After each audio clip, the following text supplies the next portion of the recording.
Okay, so we're gonna start this. There's a bunch of people who will be well, a few people are gonna be showing up a little bit later.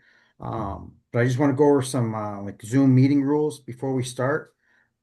Just be prepared to step out if you need to take a call or step away. Just feel free to do so without any hesitation.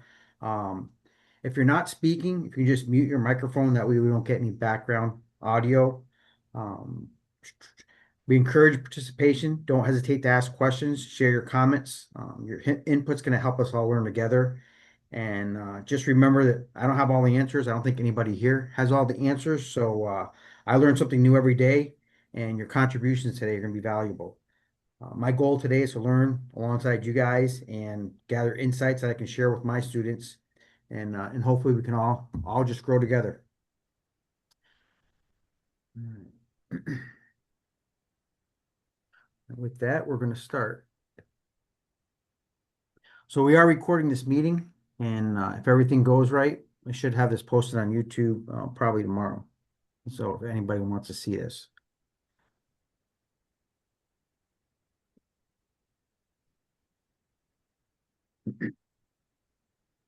So welcome everybody to the inaugural session of Gun Talk Live. We're excited to have you join us as we kick off this new discussion series designed to bring us together as responsible gun owners, trainers, and safety advocates to share knowledge, experience, and perspective. Today, we'll be exploring the situational considerations of open carry versus concealed carry. Our goal isn't to debate legality or rights, but to have a thoughtful conversation about the why and when, understanding the context, environment, and personal factors that shape our everyday carry decisions. Throughout the session, you're going to hear valuable insight from experienced instructors, safety experts, and members of the gun community who bring real-world experience and practical training advice to the table. So just settle in, join the discussion, and let's deepen our understanding of what it truly means to carry responsibly and with purpose. So we're going to begin by welcoming everyone to the inaugural session. This opening segment introduces the purpose of today's discussion to explore the practical, situational, and personal factors that influence an individual's decision to open carry or conceal carry and highlight what participants can expect to take away from the session. We're going to do the open carry discussion, the principles behind open carry, mindset of those who choose this method. We'll cover the perceived benefits, such as deterrence and accessibility, as well as the social and tactical implications of carrying openly. Um, Insights and available studies that help us understand when open carry may be advantageous and when it may present challenges. Then going to transition to concealed carry, focusing on its advantages in terms of discretion, personal security, and public perception. The segment's going to explore how concealment can enhance an individual's ability to maintain the element of surprise and reduce unnecessary tension while still being prepared to respond effectively in a defensive situation. We'll go over the pros and cons in comparison. After examining both sides, we're going to engage in comparison discussion, highlighting the strengths, weaknesses, and situational appropriateness of each method, address common misconceptions, analyze real-world examples, and emphasize the importance of context in deciding how to carry responsibility. And then we're going to go over some training tips and best practices. And this portion of the session is going to provide actionable training advice for both open and concealed carry. Um, we'd like to include topics on equipment selection, situational awareness, threat identification, and understanding the legal responsibilities that come with requiring or carrying a firearm. And then we also want to share our recommendations uh, and training resources that are available through Viking 6 Tactical and other resources that are out there through some of the instructors that are here. We'll have a Q&A session where you have the opportunity to engage directly. If you have any questions or comments throughout this, I am just really just trying to keep us on track, but go ahead and ask your questions, or if you have something that's worked really good or just go ahead and just reach out and let us know. Um, and then at the end, we're going to go over some key takeaways of today's session, reinforcing the importance of training, and we'll go over what we're going to go over next month for our second one. Just tell you a little bit about myself. My name is George Rodriguez. I'm the founder and lead instructor for Viking 6 Tactical. I'm a 21-year U.S. Army combat veteran and retired after 22 years with the Vermont State Police. where I served as an instructor, patrol officer, and investigator. Throughout my career, my focus has always been on training, preparedness, and helping others build the confidence and mindset needed to protect themselves and those they care about. So here at Viking 6 Tactical, our mission is simple. It's a train with purpose. We offer a full spectrum of USCCA certified courses from basic defensive shooting and Florida concealed carry classes to advanced rifle and pistol training. We also provide what we call the Viking 6 Tactical Critical Incident Response Training, which is a specialized program for the armed civilian that focuses on real-world training, situational awareness, defensive shooting, and tactical trauma care. This course bridges the gap between classroom instruction and real-life responses, helping responsible citizens prepare for high-stress encounters, both mentally and physically.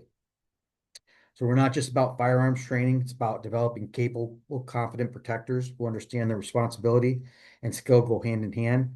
Whether it's defensive shooting, home safety, or emergency preparedness, our goal is to help you be your own first responder. So I'm really proud to bring that experience and philosophy to today's discussion. And as we explore the situational considerations of open carry versus concealed carry, focusing not on legality, but on the awareness, strategy, and responsible decision making. So at this time, I'd also like to introduce Eric Friday, who's some of you know him. He's a Second Amendment lawyer. And Eric, if you just want to go ahead and just give a quick introduction on yourself and what you bring to the show. Sure. So my name is Eric Friday. I'm general counsel for Florida Carry, a state-based gun rights organization here in Florida. Um, I've been in that role since 2011. In 2011, I started working on the late 2010, early 2011, started working on the fight for open carry in Florida. For those of you who were aware of the September 10th decision in Florida to allow open carry, that the ban was unconstitutional. That was my case. I worked on it. I did the original motion to dismiss. My co-counsel handled the trial. I did the appeal, argued the appeal, and won the issue. I had previously lost that issue in 2017 in front of the Florida Supreme Court in the Norman case and petitioned for cert to the U.S. Supreme Court. Got the petition for cert brief on my wall, but they declined it the same day they declined the Peruta case out of California. So after 15 years of that fight, we were finally successful with, because of the efforts of Florida Carry with some assistance from Gun Owners of America, we were successful in beating back and having declared unconstitutional Florida's ban on open carry that had existed since 1987. I've been in this space for a while. I have litigated stand your ground issues all the way to the Florida Supreme Court. I helped write the current version of Florida stand your ground law because of a case I lost. So, sometimes we lose cases just so that we can get the legislature to take action. And that's sometimes what we have to do intentionally. But if the judges can't get it, we ask the legislature to go back and fix it. I am not a gun person. I have been carrying daily since the age of, pretty much daily since the age of 19 when I got my concealed carry license in Alabama. But George is the far superior and knowledgeable gun and training person. My focus is on the law, when you can and cannot use, when you can and cannot carry, and trying to expand those rights for all citizens, because I do believe that at its most fundamental nature, gun rights are the most important of the civil rights, because without gun rights, you do not have the ability or the means to protect all of your other rights. All right. So thank you, Eric. So yeah, I've known Eric for a long time. And he definitely knows what he's doing. I will tell you that just to start this off, I may take the devil's advocate on some of these things just to get some discussion going. But I fully support open and concealed carry. As a retired law enforcement officer, I came from a state, Vermont, which is pretty much the original open carry, constitutional carry state. And we never had a problem with people carrying firearms. So as a law enforcement officer, I never saw this as an issue. And as a civilian, I don't see this as an issue either. But I may throw in some stuff that may make you think that I'm against it, but I think we need to have some discussions on why open carry is good and why concealed carry is good, and figure out what's good for each one of us. All right. So I just have some slides we're going to go through. It's just to keep us on track. So we're going to just go with the principle of open carry. Like I said, at any time, if you have any questions or want to interject, just go ahead and interject and we'll keep the discussion going. So the principle of open carry is that it refers to the practice of carrying a firearm in plain view where it's easily visible to others. The intent behind open carry often centers around transparency, deterrence, and accessibility. For many responsible gun owners, open carry represents a commitment to personal protection and community awareness. The visible presence of a firearm can act as a deterrent to potential threats, signaling that an individual is prepared to defend themselves or others if necessary. It also reinforces the idea of transparency. There's no question about who is armed or their intent to exercise their right to self-defense. Another key factor is accessibility. In a high-stress or rapidly developing situation, open carry allows for quicker access to a firearm without the need to draw from concealment. This can reduce reaction time, which is critical in certain defensive encounters. Open carry is most commonly seen in rural environments or states with open carry friendly laws, where firearms are part of daily life, whether for personal protection, ranch work, or outdoor activities.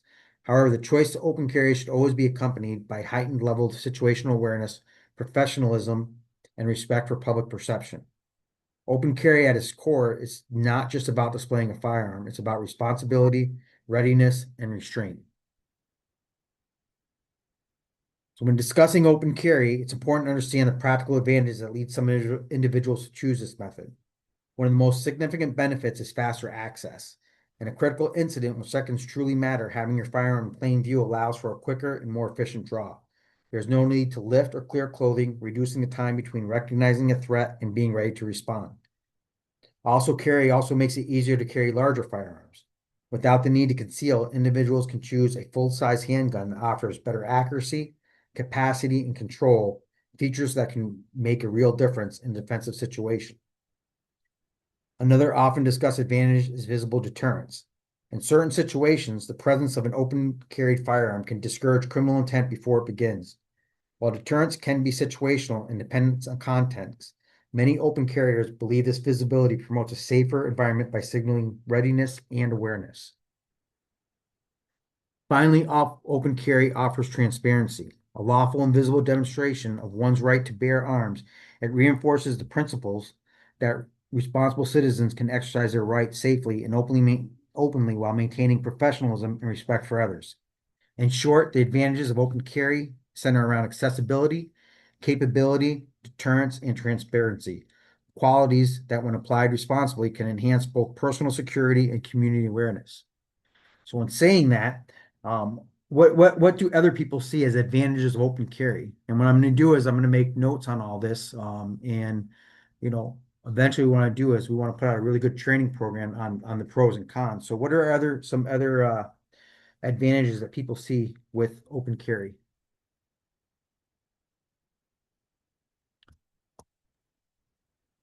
Well, I'll start then.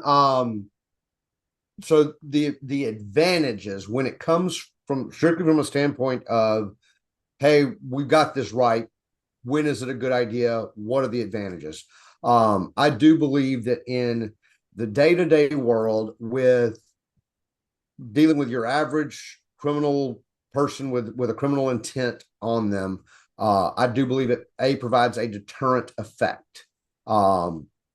The second big advantage I see is, it allows you to dress the way you want to dress. That doesn't really lead into what's a tactical advantage, but it does go to why you might do it. The third advantage I see is it normalizes seeing firearms in public. And I think that's one of the big problems I know it's one of the big problems we faced in trying to get a legislative solution to the open carry ban here in Florida, was a perception that it will scare tourists. It will frighten people from certain businesses. I've dealt a lot with some church security teams who have been calling me and asking this question the last few months. And my attitude with those security teams is, your congregation, the type of, you want to bring as many people to the flock as possible. Is open carrying or having open carry in your church going to bring people to the flock, or is that the wrong time to try and normalize the open carry and possession of firearms in public? I've left that decision to those church teams that I've talked to. My gut feeling is most of them are probably going to say that's not an environment where they want to encourage open carry. But I've then asked the question, okay, is it going to discourage some member from coming to your church because you don't recognize this right or because you don't allow it? I got a feeling at the end of the day, we're going to see in Florida a lot of what Texas saw when they first passed open carry legislatively a few years ago, which is a few weeks of increased open carry, and it's going to go away. I am, to give you a little bit of the background, we used the open carry of long guns in this state to make this an issue over the past several years. We had a reason for doing it. We had a reason for open carrying long guns on South Point Pier and South Beach. We're not going to be doing that anymore. We've won this fight. It's not something we have a need to do. And it's a Bill of Rights, not a Bill of Needs. And I don't want anybody to misunderstand me. But as a general rule, we don't need to have open carry fishing events with long guns anymore. And I highly doubt we will do so, except maybe to celebrate the win at some point in the future. Yeah, and it's interesting that you said normalizing, seeing firearms in public. Coming from a state like Vermont, where open carry, I mean, we had practically zero gun laws until about 2018. Felons could possess firearms in Vermont. It was just a federal violation. So the only gun laws we had were fish and game violations. And with the ability for people to carry openly or concealed, you rarely saw anyone carrying open. Um, you know, but every once in a while you would see people, and no one even looked twice at that. They would just see the firearm, and it wasn't a big issue. So I think that normalizing is really important. And the other thing, you brought up like church security teams. I see security teams as a big this is a big win for security teams, because my view on open carry is when you have a large amount of people open carrying, it's a deterrence. When it's just one person in a store, I don't see it so much as a deterrence, but I see it for like church security teams, park security team, or something that you're having where security team, you're open carrying. I see that as a huge deterrence. So like, what are your views on that as far as and I see some of the problems being with the way the laws here in Florida are. There's a lot of questions about carrying in churches without a concealed carry permit. What are your takes on that? Well, so the first issue, there's no problem with open carrying or concealed carrying in churches. You do not need a concealed carry license to do it. The issue right now and there's actually two bills in the Florida legislature at this moment, has to do with the church security teams that have been formed are very often in violation of the security guard licensing statute. If the church provides a t-shirt, a polo shirt, gives the security team members ammunition to go practice, pays for a range day, pays for a trainer to come in, arguably that's compensation. And so there's currently bills to address that by clarifying that it's, one of the proposals requires the sheriff to sign off on the church's security plan. Florida Carry opposes that because we don't believe that government has a place in deciding what a church does or does not need for its security plan.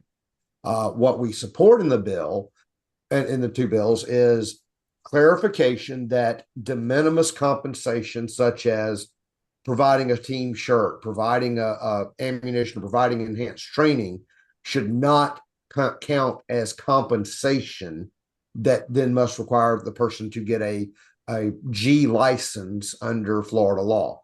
So that's kind of where we're working on that language right now. I agree with you, George, in terms of depending on the environment, differing environments are going to have a different deterrent effect, whether it's one person or 20 people. You show me one person open carrying in a large congregation of a church with 600 members. One person open carrying is not a deterrent. One person open carrying in a convenience store when the local guy comes in and is thinking about robbing it might act as a deterrent. May only act as a deterrent as long as that open carrier is there. May be a great deterrent if that one open carrier is the gas station attendant.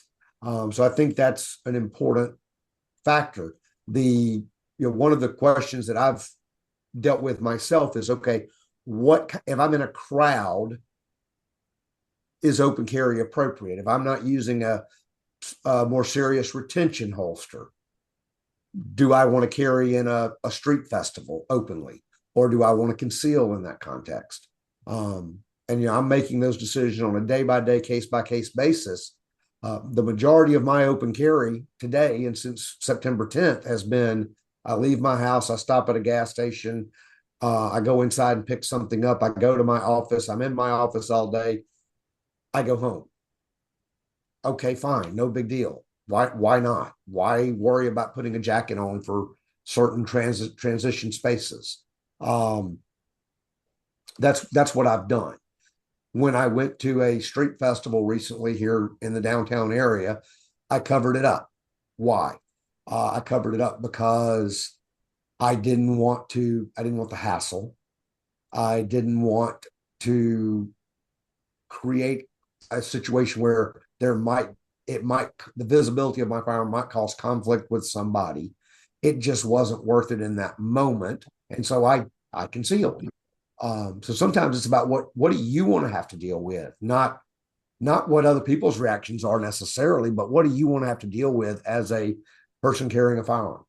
Do you want to have to deal with the situation that might come by somebody commenting on it or asking questions about it? Maybe the answer is yes. Good thing. I'm sorry I missed the beginning about this. My name is Ron Hunley. I'm the owner of Eagle Wings Firearms Training up here in Delaware. Delaware is an open carry state, but I will tell you this: it's not an aspect as far as with it being mandatory. But if you're going to open carry, you need to have at least a level one, because you have people, even when you're handling your transactions, that will turn around and take your firearm just for the simple fact of trying it. So I will say that if that's going to be the case, which is our law that you can actually do it, the other thing is, do you have any forcible force retention training? Just because you can do it, if you can't secure it, your own gun could be used against you. You know what I mean? So with the aspect of open carry, I'm with it. I understand it. But I'm just saying, as far as being responsible, there are certain other things that come along with that. You know what I mean? So you really still need to be aware of your surroundings even more, because you are open carrying. Okay? Because some people are going to look at you. I know for a simple fact. I'm 6'5", 330. I open carry around here. People are looking at me. You know what I'm saying? Police drive down the street. They looking at me two times. Like, what's he about to do? You know what I mean? And yes, it is my right. You know what I mean? I'm a certified instructor for the state of Delaware. So yeah, I know exactly where I'm operating within, but I would just say that in that particular aspect. Now, when we mention the thing about what churches, my church is located in Chester, PA, okay, which is an urban area.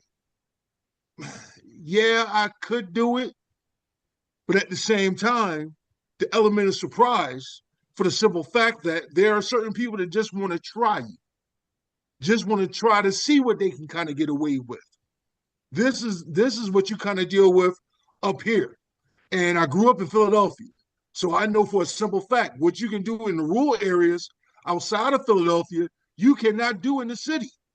So the city has an individual law that's that's within the state, but you can't open carry in the city. Now you go to outside into the suburbs, you can. So it comes down to, when you say what are you willing to deal with, the answer is yes. My question is, are you prepared? Have you thought about it? Have you done that drill in your head that has to be part of your core, that you know exactly how you're going to react, especially with open carry? See, I'm a big guy, so I can carry a full size. You know what I mean? Hide it pretty well. We about to get cold, I can put on layers of clothes. I'm good. The average person is not going to mess with me just because of my demeanor and the way that I carry myself. I'd rather kind of for it to be a surprise, like, oh, You messed up. Yeah, you messed up big time. But even still, I still have the opportunity to de-escalate that aspect for the simple fact that I know that of what I'm capable of. If you decide to go ahead and open carry, you kind of take that aspect of de-escalation out of the picture because they already see it. So they already know that words can't stop them. So, and the other thing I want to mention about, because you mentioned about in churches, my church, when they found out that I had a company, wanted me to train them. I said, no, I'm not going to do that. For one, the liability. Two, all of 75 to 80% of my members are older members. Me walking in, even though I can open carry with a firearm, is going to startle them. It's just going to startle them. So that's my perspective on it. I could be wrong, but that's kind of where I'm dealing with as far as with here. So Ron, I'd like to start with where I think you're dead on. Um, yeah, the need for increased situational awareness is an absolute thing that must happen if you're going to open carry. I don't care whether you're carrying a no retention, one retention, three retention. I think you're absolutely right. The situational awareness has to be greater.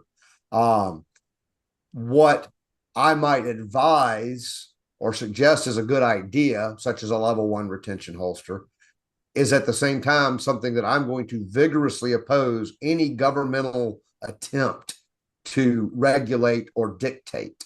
What I oppose the government telling me I have to do versus what I'm going to do practically. And the short answer is I practically chose to purchase a retention holster recently for a new firearm that I got that I'm open carrying now. That's great. I think I think that is good decision making by gun owners. I also don't think it should be mandated. I also agree with you that your demeanor and how you carry yourself and whether what size individual you are might dictate whether it's a good idea for you or not. And again, back to the environment. Are you going to be walking in and out of the gas station, walking around the grocery store, and how aware are you willing to be of your surroundings to make sure that you're okay in the environment you're in? And are you willing to leave that environment if it becomes an issue? George and I have discussed the ASP channel, Active Self-Protection, run by John Correa. One of the things that he talks about and that I counsel people on regularly is the minute you decide that you're going to be one of those people who chooses to carry a gun almost daily or almost daily, you have to become a more retiring, less confrontational, more willing to walk away than any person you know. And if you're not willing to those steps and be that person and be the guy that or gal that just lets everything slide off of you and walk away from the confrontation, you are risking writing somebody like me a really, really big check or having USCCA write it on your behalf if you happen to be a member. Yes. And I don't care if they write the check for you. It's a miserable damn process to go through. Yeah. Well, hey, Ron, just quickly. Just 1 second, really quick. Ron, I know where you're at, you see a lot of stuff. I tell you, I was trying to research for a lot of this and trying to find information is almost impossible. So if you're running into situations where you're seeing either news articles or anything about people snatching firearms, if you could send that to me, because we trying to find that stuff is very difficult. So it happens. Like I said, it definitely happens. I see it more in convenience stores. Yeah. With people doing the felony carry anyhow. So I'm not going to say that you're on the right side of the law just from the beginning, just based upon the way that you're carrying your firearm. You don't carry a firearm in your pocket. You know what I'm saying? It goes into a holster. If you're going to open carry, period. I don't care if it's a revolver. I don't care if it's a 10 millimeter. I don't care what it is. Yeah. It goes in a holster. So a lot of these things do happen in the urban area. I'll be glad to send you information as far as when it, like I said, when it actually does come up, but I've even had it a couple of weeks ago in a Walmart that a couple of guys came in and they was all open carrying. And my wife, I've been trying to get her trained, but she has a bad temper. So I can't train you. Yeah, I can't. She knows it and she tells me, she's like, no, you can't train me. I said, yep, that doesn't make any sense. Yeah. You my wife and you don't have no training. She said, guess what? No, I don't want it because of my temperament. But at the same time, she was like, well, you got these guys in here open carrying, and you hear about these instances that happen across the country, and you never want to be in there, but you never know how it may go down, right? And then something else, Eric, that you mentioned earlier, just because I'm carrying and I have a concealed license, yo, I'm worrying about me and mine getting out of there. I'm not worried. Unless I'm really jammed up, I'm not really in a position that I want to go and be confronting that individual person or searching for that individual person, unless something is happening directly within my line of sight. You know what I mean? That puts my life or my wife's life in jeopardy. The only reason why I say that is this: adrenaline dump over penetration can cause more chaos. The motto of my company is controlling the chaos. So I try to tell my students, look, I'm gonna give you this information because I want to control this before you get into it. Because once you get into it, you don't get out of it. So you need to understand what it is. So, and like I said, I see it multiple times. Now, as far as the way my state is made, I'm up north side. I'm close to the Pennsylvania border. If you go down to the southern side towards Maryland, you see it all the time. She told me about an instance with a guy with 245s and had the whole Western rig all lined up around him. He's out there shopping. I said, well, guess what? I said, he got 45s. He said, yeah, he had 45s. It wasn't semi-automatic. I said, well, he's a dead shot. He's pretty much guaranteed if he's still rocking around now with 245s on his hip. So I'm just saying, depending on where it is, can cause those individual issues. But I'm not trying to. Only person I want to save is myself. Yeah. In a critical incident. I'm sorry, unless I can do it safely. If I can't do it safely, it doesn't make a whole lot of sense to me. If there's an inkling that I may injure somebody else and trying to save them, because the bottom line is that the other person is going to sue me because they got injured. I think it all depends on, if I could jump in here, it all depends on what your state laws say. In South Carolina, we have a alter ego rule that would allow you to jump in if that person was indeed the victim. But I would like to ask Eric a question about churches in Florida. Are there any statutes that address whether churches can allow concealed carry or weapons in general in churches? So we did not have a law until just a few years ago at all. So church did what it wanted. I mean, it's just like any other private business. If I wanted to carry in my church, I carried. If the pastor told me, get the heck out because you're carrying a gun, that was his right as the property manager, property owner. The issue came up, though, we had some church-based schools. So we have a law against carrying guns in the school property, but we had church-based schools, and they were saying, well, wait a minute, just because we have a school here during the week doesn't mean we can't have a church security team on Sunday. And so the legislature fixed that part of the law to make it clear. And some people say that already clears up the issue for the security guard licensing issue, but I'm not sure it does. And I like to be sure in the law where I can. And so a statute is better than waiting on a judge to decide what he thinks. A well-written statute is better than waiting on a judge to decide what he thinks. So that's the reason for the new law. There is absolutely no prohibition on carrying in church, and it does not require that you have a concealed carry license because we now have unlicensed concealed carry. we have almost no restrictions on open carry except for the Federal Gun-Free School Zones Act and schools. Pretty much every other place that was prohibited from concealed carry, the open carry law now doesn't. The places that were prohibited says a person carrying under this statute. Well, if I'm open carrying, I'm not carrying under that statute. So, oh well.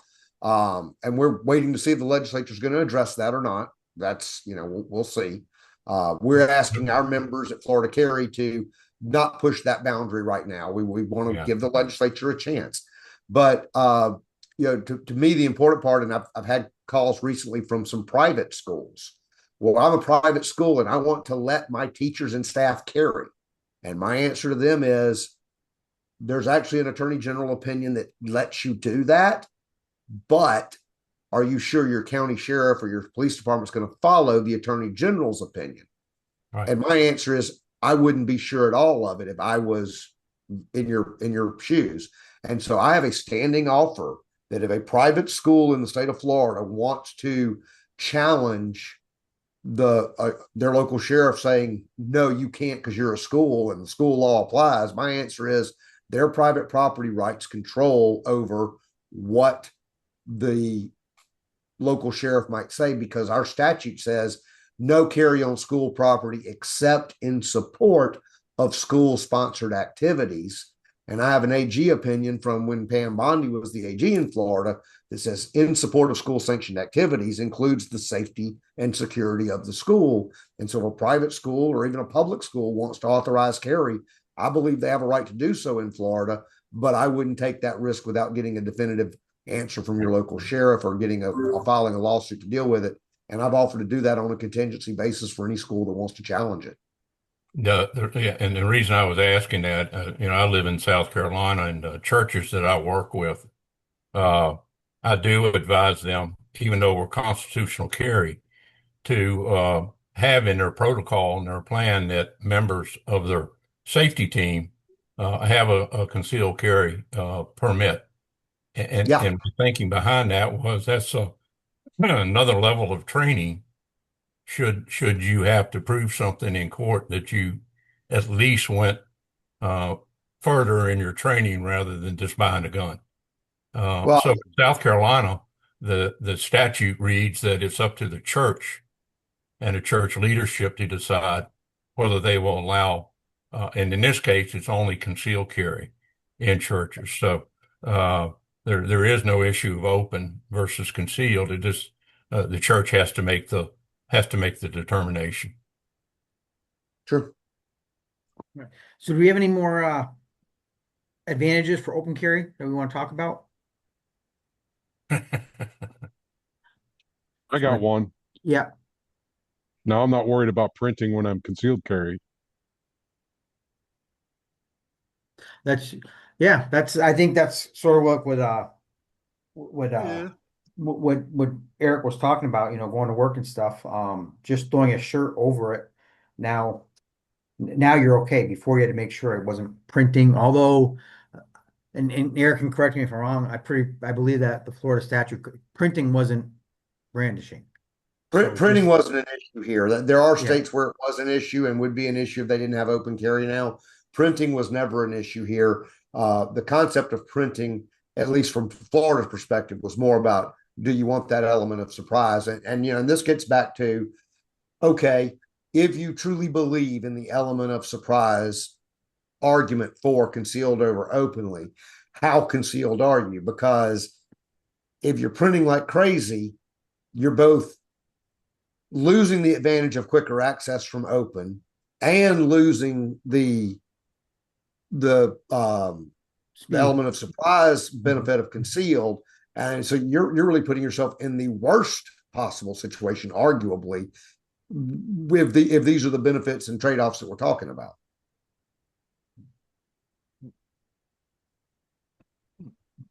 All right, since we're going into that, we're going to go right into the disadvantages of open carry. So while open carry offers certain advantages, it also presents some important challenges and potential risks that every responsible gun owner should consider before deciding to open carry openly. One of the most common concerns is that open carry can cause public fear or discomfort. Even when done lawfully and responsibly, the visible presence of a firearm may make some members of the public uneasy, especially in crowded or urban environments. This reaction can lead to unwanted attention or calls to law enforcement, creating unnecessary tension. Another key consideration is that open carry can make you a target. In a criminal encounter, a visible firearm could draw the attention of an aggressor, either as a perceived threat to eliminate first, as an opportunity for theft, or in other words, it serves as a deterrent. In some cases, can make you more vulnerable than others. There's also the risk of a weapon snatch, particularly in close quarters environments. Open carriers must maintain strong situational awareness and secure retention practices to ensure their firearms cannot be assessed or taken by another person. Retention holsters and proper training are essential to mitigate this risk. Lastly, open carry can sometimes lead to law enforcement confusion. Officers responding to calls involving a person with a gun may not know your intent or recognize that you are acting lawfully. This can create potentially dangerous misunderstandings if communication is not handled carefully. So in short, while open carry can promote deterrence and accessibility, it also demands heightened awareness, restraint, and skill. Responsible open carry must be prepared to manage not just the physical aspects of carrying, but also the social and tactical implications that come with it. So what other disadvantages do you guys see as far as open? We covered some of them before. But I will just throw this out there just to start everything. As a police officer working undercover and as an investigator, if we were not in in our policy, most department policy is the same. If we are not in markings, either a polo that has state police or a uniform or open vest, we had to conceal carry. So we weren't allowed to open carry. You had to have it covered with a jacket so it wasn't visible. And a lot of that was it was based off of confrontations. Even if you were wearing a suit and going out in public, if you were open carrying, it was highly visible. It increased the chances of someone confronting you and causing issues. So what other disadvantages do you see?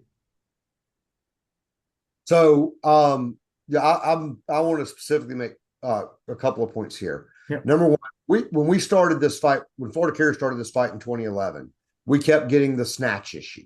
And Ron, I greatly would love to see what you've got on this, because we had an open challenge that we were regularly putting out there to people that argued the snatching issue. In the 15 years that I've been working on this issue, I have seen exactly two examples of snatching. One was on John Correa's channel. A guy was carrying a gun basically loose in his back pocket, not in a holster. And Ron, you and I are hardcore on that. If I'm pocket carrying, it's in a holster that's pocket carried. But one was a guy at a convenience store. Guy walks past him as he goes out the door and yanks it out of his back pocket. It's a large gun hanging out very visibly, very clearly. I honestly don't remember what the other one in the context was, but it was the fact that we had only gotten two examples and we'd been asking for years. Now, we didn't limit it to saying, hey, show us one in Florida. I don't know if we looked outside the U.S. for it, because we were focused on the U.S. really. So that's my answer on the snatch issue. I do believe it's a risk. I do believe it's something you have to plan for. It's something situational awareness for, better holster options for it, all of that. Okay, fine. The law enforcement confusion. This is a absolute, this is a trigger warning for me. We had a recent incident in my hometown where I live now, where I practice law, where an officer decided, and we do not have a duty to inform law enforcement, but a gentleman in his car was pulled over for a simple traffic violation, rolling a yellow red light. And he was kind enough to let the officers know, hey, I'm a law-abiding, lawfully armed citizen. Okay, well, we're going to get you out of the car. And they did. And he was cooperative. And then a very poorly trained officer put their booger hooker on the bang switch, trying to get it out of his pants in a cheaper made holster. And she shot him through the leg from the outside to the inside. And my mind was blown. Like, this was basic firearm safety, first of all. Second of all, You knew that this guy was legally carrying. You had no reason to take it from him. Why were you taking a gun out of a holster on the street without some reason? And to me, that puts all the liability in the world. And this department actually changed its policy after this incident. But my answer was your policy should have said from day one, unless you have some threatening conduct happening, and unless you suspect somebody of a crime, and I don't mean a civil traffic citation, why the heck do you think you should get them out of the car and take a gun off of them? People that shoot police officers, as a general rule, do not include those who are lawfully carrying in the first instance. It would be a hard thing for you to find in Florida history, Georgia history, or any history, a concealed carry licensee shooting an officer. It is a exceptionally rare circumstance. And if you start taking out wrong door raids, it gets really rare. Yeah. And I will say this, Eric, we're working in like I said, in a concealed, an open carry state in Vermont. I never felt threatened as a police officer for anyone who said, "Hey, I'm carrying a firearm." And we Right. actually would talk about that, and it'd be like, "Oh, what are you carrying? What kind of holster do you have?" It was a thing. There's no, and I think that's where we run into the problem with a lot of states, and just because you're a police officer doesn't mean you understand firearms. There are many police officers, the first time they ever picked up firearms when they got to the academy, and then they fire it only twice a year. So it doesn't mean that you're this big gun expert when you have a firearm. And and there's and I think it's a social thing also, which is one of the big disadvantages for open carry that I see is that you have a lot of police officers out there who don't understand firearms, and they're not these experts that everyone thinks police officers are. It's a tool that they carry. Just because they carry a taser doesn't mean they're a taser expert. They just know how to use it. They've had some training on it, but they're not the expert. And and I think that's one of the risks you take open carrying is that there are people like that who don't understand that if you are openly carrying something and letting people know, you're not the threat. It's a person who is being deceptive. That's the one who's a threat. Why are they being deceptive?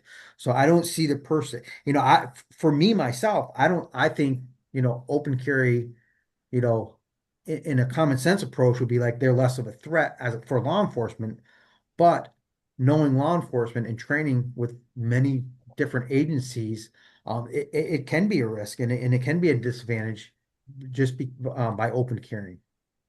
Yeah, George, I agree with you. I mean, look, I fight this battle regularly that because somebody's a sheriff and they want to opine on what Florida firearms law should be, they're an expert because they're a sheriff, an elected sheriff. I'm like, great, they got 50% of the votes in their county. It doesn't mean they were a good police officer. Maybe maybe they were the greatest police officer their county's ever known. Maybe not.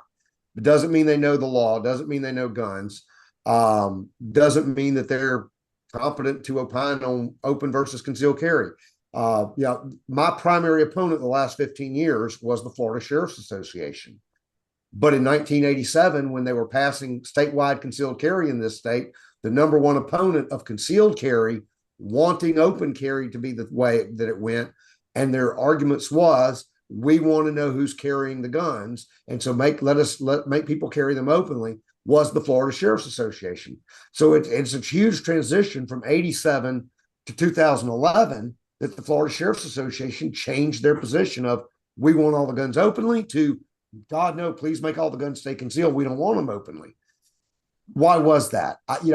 Was it a cultural shift over those 30 years? Was it because they didn't want to open a new way of having to train officers? I don't know what the answer was. But that was the fight. That was the discussion in those two different time periods. I don't think there is any excuse for a law enforcement officer to not know some of the basics about gun laws in their state. I recently had a client arrested who spent 3 weeks in jail because the officer that arrested him did not know the difference between an AR pistol and an SBR. And it cost him a 3 weeks in jail before the bond got dropped, because I finally convinced the state attorney, go talk to one of the armorers at the sheriff's office. Go ask them if it's an SBR or an AR pistol. Oh, okay. Charges are gone on that. Yeah. So, that's but you're right. You're going to encounter ignorant, and I'm what I mean that word. These are not dumb people, but they are ignorant on a particular issue, and they think they know something about a gun because of their academy firearms training, and they think they know the law because some field training officer told them we have a 3-step rule for carrying in their vehicle, which has never been the law in Florida. But I've fought that question for 15 years too. So I don't think there's an excuse for law enforcement confusion on these issues, but it is a real risk, and it's a repeated risk. I've represented way too many people who were arrested because the officer thought something was illegal about the gun when it wasn't. My favorite was he didn't know where to find the serial number on a gun and ran in a young private on active duty because he thought he was too young because he was 19, and he thought that the gun needed a serial number because he didn't know where to look on it. I had a situation about 6 years ago where there was a pedestrian. It was after dark, uh, crossing a busy road in Florida, 301, and she got hit by a truck. And we were the first ones to stop. And uh, I, she was in bad shape, uh, and I ripped my shirt off, my outer shirt, and covered her face with it. And my wife called 911. I ran up the road to keep people from going up to the scene, and I had a 1911 on my hip that was covered by the shirt that I covered her face with. I had, for about an hour, nobody said anything about the gun on my hip. And when somebody finally did, it was a paramedic and not one of the state or county officers that were at the scene. Yeah, and here's what I'm just going to throw out really quickly because um everyone has being a former police officer, everyone has a view that, oh, the police should know all these things. I will say there are so many laws, and police do just like lawyers do, right? So you have real estate lawyers, you have business lawyers, you have criminal lawyers, right? You would never hire a real estate lawyer to take your criminal case, right? Because they know real estate, they don't know the criminal law. Police officers will branch out into their own things. They're either going to do motor vehicle, they're going to do drugs, they're going to do guns. For me, it was drugs and guns. That's what I did my whole career, drugs and guns. So I knew all the laws, and I was a go-to person for everyone in the barracks. But we had guys in our barracks who I would have to help them put their firearms back together after qualifying every year, because the only time they fired that weapon or trained with that weapon was twice a year when we went and qualified. So we can say, I mean, the training is never going to get there, and it's something that we have to look at if we're going to open carry. Is we need to understand that law enforcement that we may encounter may not have the training and skills, and we're never going to get to the point with everything else that they have to know that they're going to get to that level of skills, because they branch out into their own things, and you can run into that police officer who doesn't deal with guns and firearms. And they had the training in the academy 12 years ago, but they've never done a gun case since. They just don't know it. Um, so it's a difficult fight, and I think it's something that we if we understand it and we know that it's a problem that we can, like anything else, if we're prepared for it, we can react to it a lot better. Yeah. And my answer to that, George, is if you're not one of the police officers trained on gun laws, then be very careful before you arrest somebody for what you think is a violation of gun law. I mean, Yeah. that's Yeah. the simple answer from my perspective. But Anybody else have any more disadvantages they want to talk about?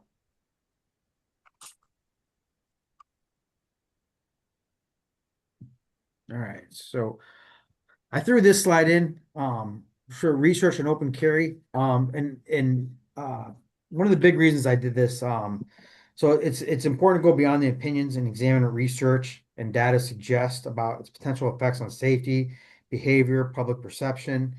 And I just did a basic search through Google, different search engines, to see what was popping up on this. And there were, several celebrities kept popping up towards the top.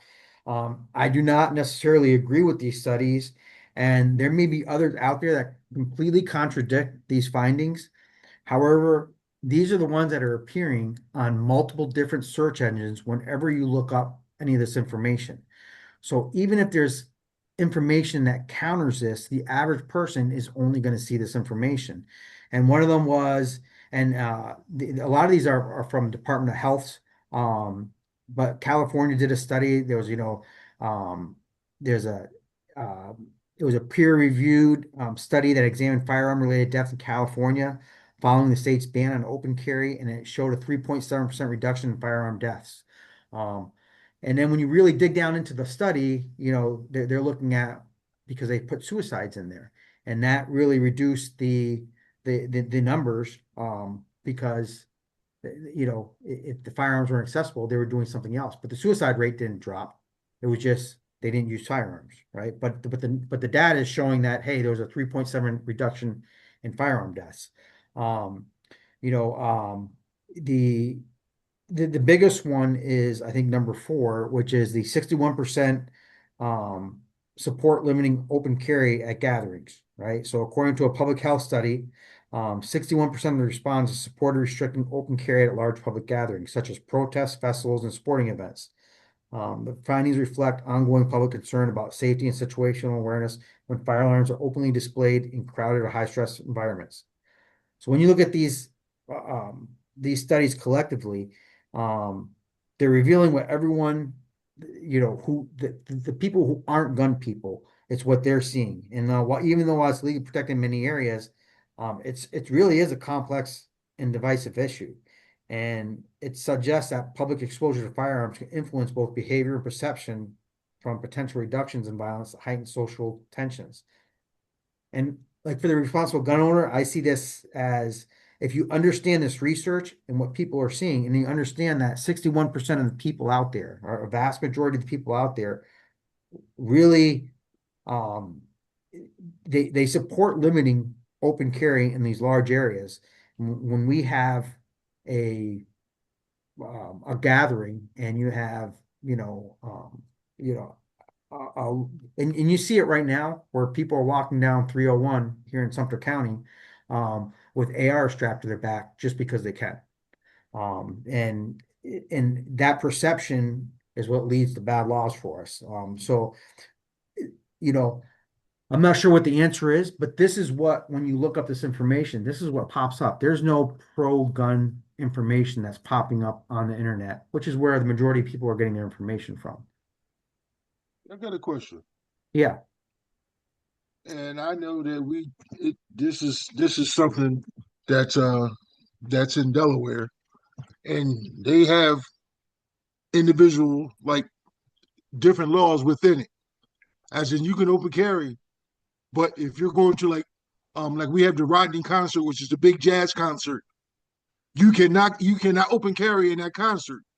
Now, you can conceal carry at that concert, but you can't open carry at that concert. And these are little different nuances that they have. And what they're kind of stating is the simple fact that your situational awareness is not going to be where it needs to be, and you have that many people around you. But Ron, question for you for that. Who's dictating that you can conceal but not open? The event promoter, the city, the facility? The city of Wilmington. Okay, so in Florida, we have the strongest firearms preemption law in the country. Right. I don't have to wait on the government to enforce it. If I catch a city, county, state agency in the state of Florida doing something outside of what Florida law is passed by the legislature is, such as we're going to ban carry in our city hall, or we're going to ban open carry in our city hall, they're going to get a very nice thing that the sheriff's going to bring them from my office that says Florida Carry and this local citizen are suing you for denying them entry to the building, or for telling them that they can't bring their firearm into the building openly or concealed, as the case may be. And they're going to write a check, and my fees are not cheap, and they're going to pay damages to the client.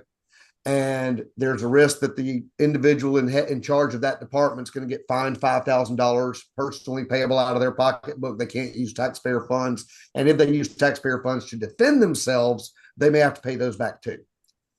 Okay. We're not joking. The Florida legislature in 2011 said, we're serious. We told you in 87, get out of this business. And since you didn't understand it, we're going to rewrite the law so that it's even stronger.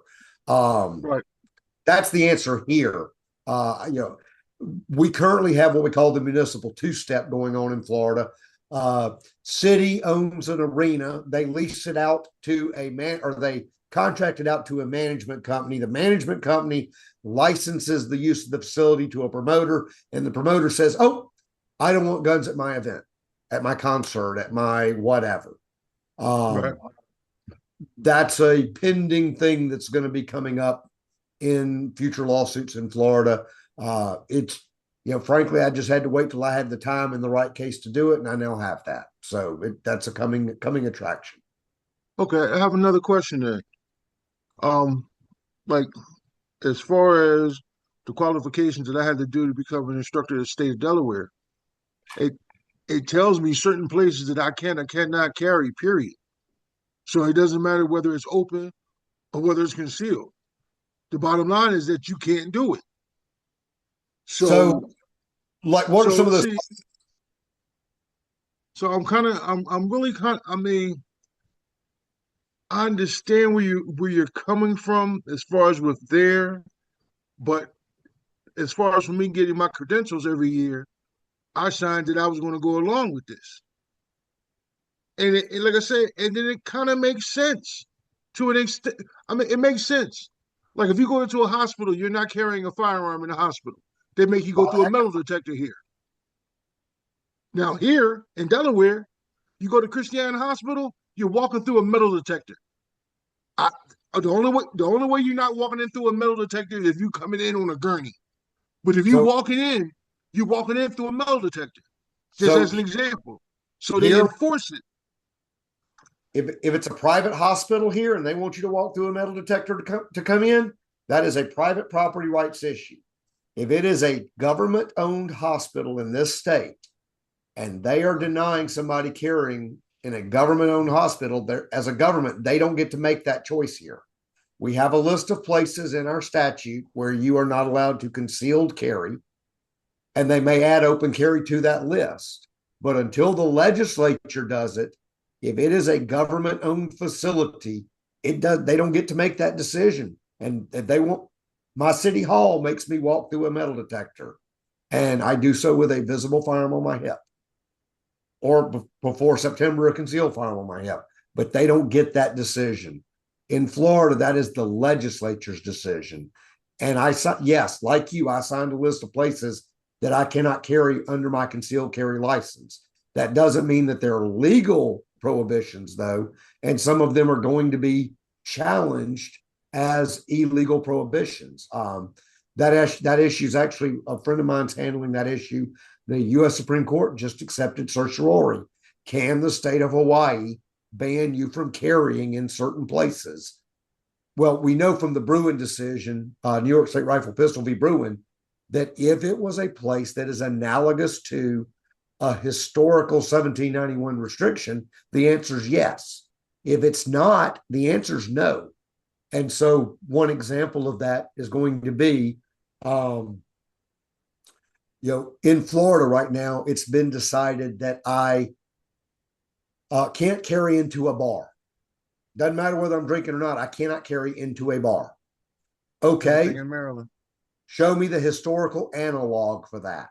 And if you can't show me the historical analog, the state's going to lose that fight, and that restriction's going away. The city of Madison, Wisconsin, tried to pass a rule that you couldn't carry on their buses. Wisconsin went to the Wisconsin Supreme Court. The Wisconsin Supreme Court said, no, you're a public entity. Wisconsin has preemption. The legislature didn't give you that authority. And so, no, you don't get to ban guns there. And so that's where the next fight's going to be. It's the fight that's in New York right now, New Jersey, Hawaii, California. They were told they had to give concealed carry permits they didn't give before. And now all of a sudden they've decided to add a bunch of new places where people can't carry. And they're going to lose that fight. Well, I have my New Jersey, and I was an instructor from Maryland, but that's a whole nother story. We're going to try and get you those rights back, man, everywhere we can. And the bottom line is the simple fact, like with New Jersey, you can carry, but there ain't nowhere you can go. Yep. And we're so the bottom line is you can carry, but there's nowhere for you to go. On top of that, you have to register that individual firearm that you're going to be carrying. And we're working on that. On top of that, you have to have a 10-round capacity. Not something that has 17 rounds and you only have 10 in it. It has to be manufactured to have 10. So just imagine. So I'll give you an example. Just imagine one of my favorite EDCs is the HK VP9. It comes 17. I had to turn around and spend more money in order to get legal magazines. And then you can only carry certain ammunition. You know what I mean? So the way that, like I said, I don't know everything about the law, but I just know where I'm operating within. So my thing is, people that's going to be more knowledgeable than myself, I'm gonna let you go ahead and fight this, and then I'm gonna follow what the statute is. But the bottom line is, I can't go nowhere in New Jersey. Yep. I can go. Well, I'll put it to you like this. I do what's placed upon my heart, and I govern myself accordingly. And I'll leave it at that particular aspect. Because when you're talking about if a bar sells this amount of money, this amount of alcohol versus food and all that, guess what? I just won't drink. I'll drink it. I'll drink back at the room.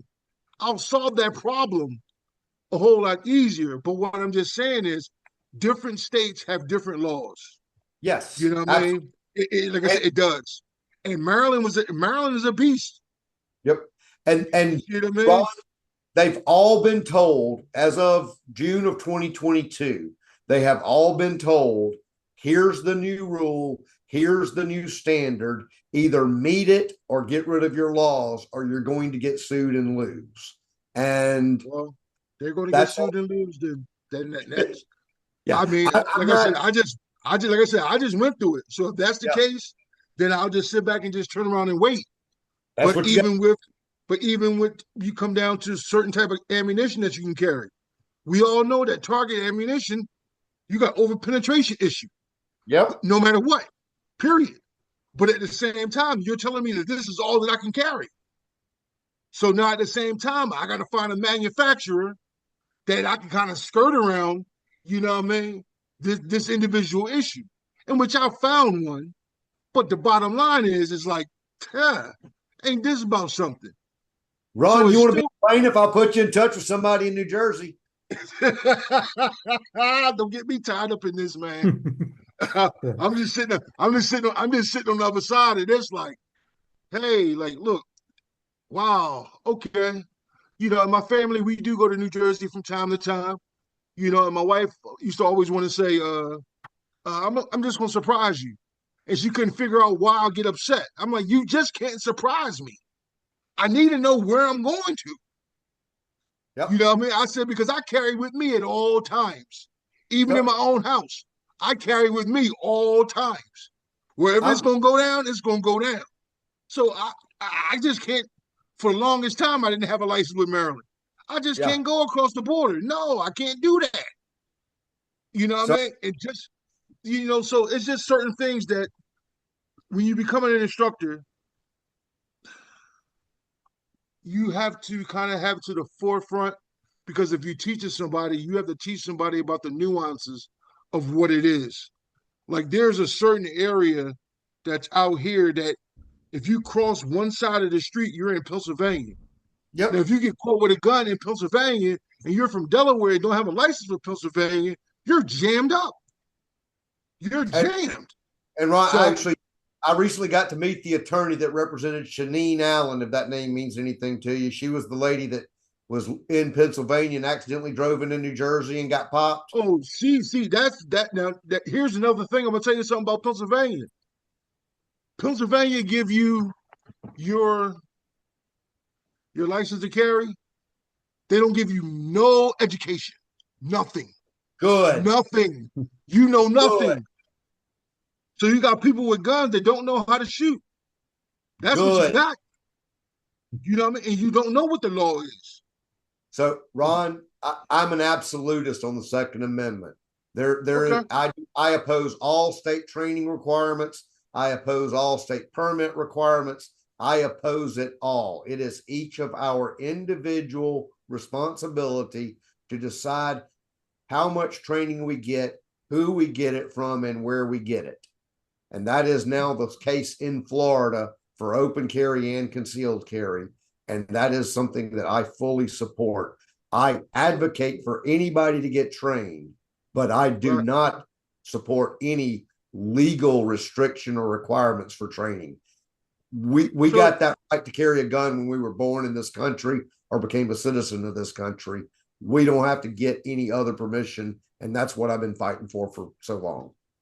I just okay. want to get So back on the concealed Yeah, carry. sorry, Yeah. George. Yeah, that's right. sorry. That's right. 'Cause, so let's just go into the next slide here, which is the principles of concealed carry, and then we can go over this stuff, all right? So concealed carry refers to the practice of carrying firearm hidden from public view. Firearm is typically concealed under clothing or in discreet carry position so that others are unaware that an individual is armed. The intent behind concealed carry is centered around discretion, tactical advantage, and minimizing public concern. By keeping a firearm hidden, a responsibly armed citizen can maintain the element of surprise is faced with a defensive situation. This means the individual is less likely to become a target of aggression or have their weapon identified and potentially taken by someone else. Concealed carry also serves to reduce public reaction. Many people, particularly in urban or professional environments, may be uncomfortable around visible firearms. Concealed carry allows individuals to maintain their personal safety and readiness without drawing attention or causing alarm in public spaces. This method of carry is most common in urban areas, professional settings, and everyday personal defense situations, where blending in and remaining unnoticed are key aspects of maintaining situational awareness and safety. At its core, concealed carry is about balance, staying prepared without advertising it. It emphasizes responsibility, restraint, and readiness while ensuring the carrier can respond effectively if the need arises. There's some advantages. It offers several practical advantages and tactical advantages. One of the primary benefits is discretion. By keeping your firearm hidden from view, you can go about your day without drawing attention or creating unnecessary public concern. Low profile approach allows you to maintain readiness while blending into your environment, which is an important aspect of everyday carry in both urban and professional settings. Another key advantage is the element of surprise. In a defensive situation, a concealed firearm allows you to respond when it's most effective, not when your presence or preparedness has already been identified. This tactical advantage can help de-escalate or end a threat before an aggressor realizes you're armed. Concealed carry also enhances personal security by reducing risk of becoming a target. Unlike open carry, where a visible firearm may attract unwanted attention or make you the first target in an attack, a concealed weapon remains undetected until needed. Additionally, concealed carry supports public comfort and professionalism. In many social or workplace settings, keeping your firearm out of sight demonstrates respect for others while still maintaining your ability to protect yourself and those around you. Ultimately, the advantages of concealed carry come down to discretion, tactical readiness, and personal security. It's a method that prioritizes preparation without provocation, a mindset focused on the defense, not display. Just going to go over defense and then we'll talk about this, or the disadvantages. So while concealed carry offers significant advantages in discretion and personal safety, it's not without its drawbacks. One common challenge is slightly slower access to the firearm. Because the weapon is hidden under clothing or in a holster, drawing quickly in a high-stress situation can take more time compared to an openly carried firearm. Another consideration is comfort. Concealed carry often requires specific clothing choices or holsters to keep the firearm discreet, making it less comfortable, particularly for long periods or warmer weather. There's also the risk of printing, where the outline of the firearm becomes visible through clothing, and this can defeat the purpose of concealment and in some situations attract unwanted attention or escalate confrontation. Finally, laws governing concealed carry vary state by state, creating potential legal complications, and travelers have to be aware of different regulations regarding permits, carry locations, and firearm types to avoid inadvertently violating the law. So overall, while concealed carry emphasize discretion, these advantages require careful planning, practice, and situational awareness to mitigate. So let's just open it up to what do you see as some advantages and disadvantages just on concealed carry? It's less complicated at the end of the day. You don't have to worry about as much situational awareness. It is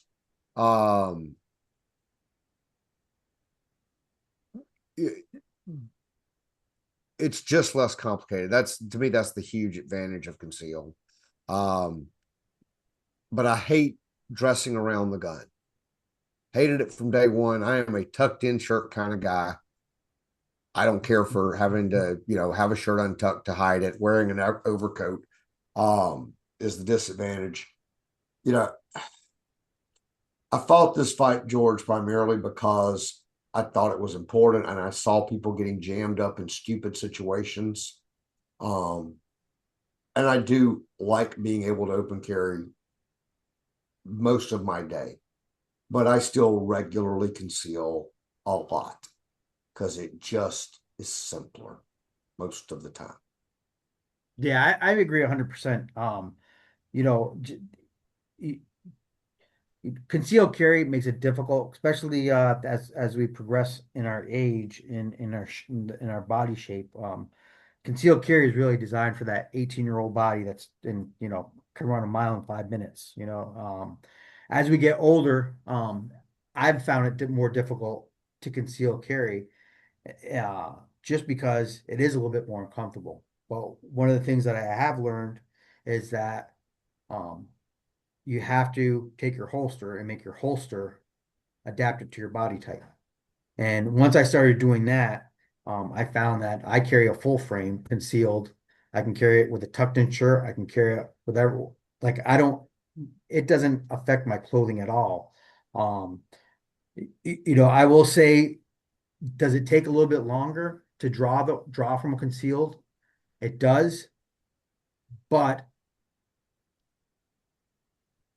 from all the videos that I've watched a lot of videos on self-defense instances. We're not standing face to face and doing a drawdown. Usually we have that split second. And even when we don't have that split second and we're reacting, we're not going to outdraw someone from a holster when they're getting, actions faster than reaction. We talked about this earlier. We're not gonna do that. So it's more about I like that tactical advantage.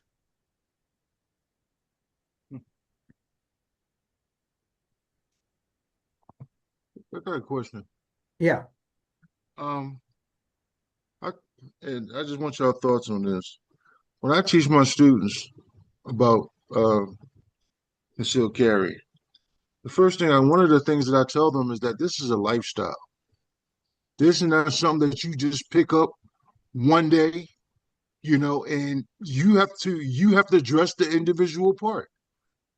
Now, with some people, you may be thinner than I am, but I know for myself, I buy a pant size that's bigger than what my waist is, for the simple fact that I carry a full size, and I want to have my belt, my core cinched up real tight. You know what I mean? And just throw a shirt on. So what part is this becomes you wanting to be uncomfortable when you're talking about me protecting my life and my loved ones? We Well, have to have a trade. We have to have somewhat of a trade off somewhere, just a slight one. And if that means me being a little uncomfortable, well, maybe I need to have a drawer full of holsters that didn't work as I progressed through my time, which all of us have. We got holsters that just didn't work as we got older. You yeah. know what I mean? We found something else, and we found something else, and we found something else until we found something that will say, okay, wow, this fits fine. Yeah. You know what I'm I, saying? I will tell you, I've been concealed carry since 1997, when I became a state trooper. And I will tell you that if it's not comfortable, all right, you are going to carry it. You're going to find excuses and stop carrying it. So there has to be a comfort level with concealed carry if you're going to carry it. Most people that I know that conceal carry, if it's uncomfortable, eventually, and it may take a year, it may take 6 months, they're going to eventually stop concealed carrying. Which, you know, and if you're not carrying because of the comfort level, that you're doing some things wrong. There's a lot of ways to change that.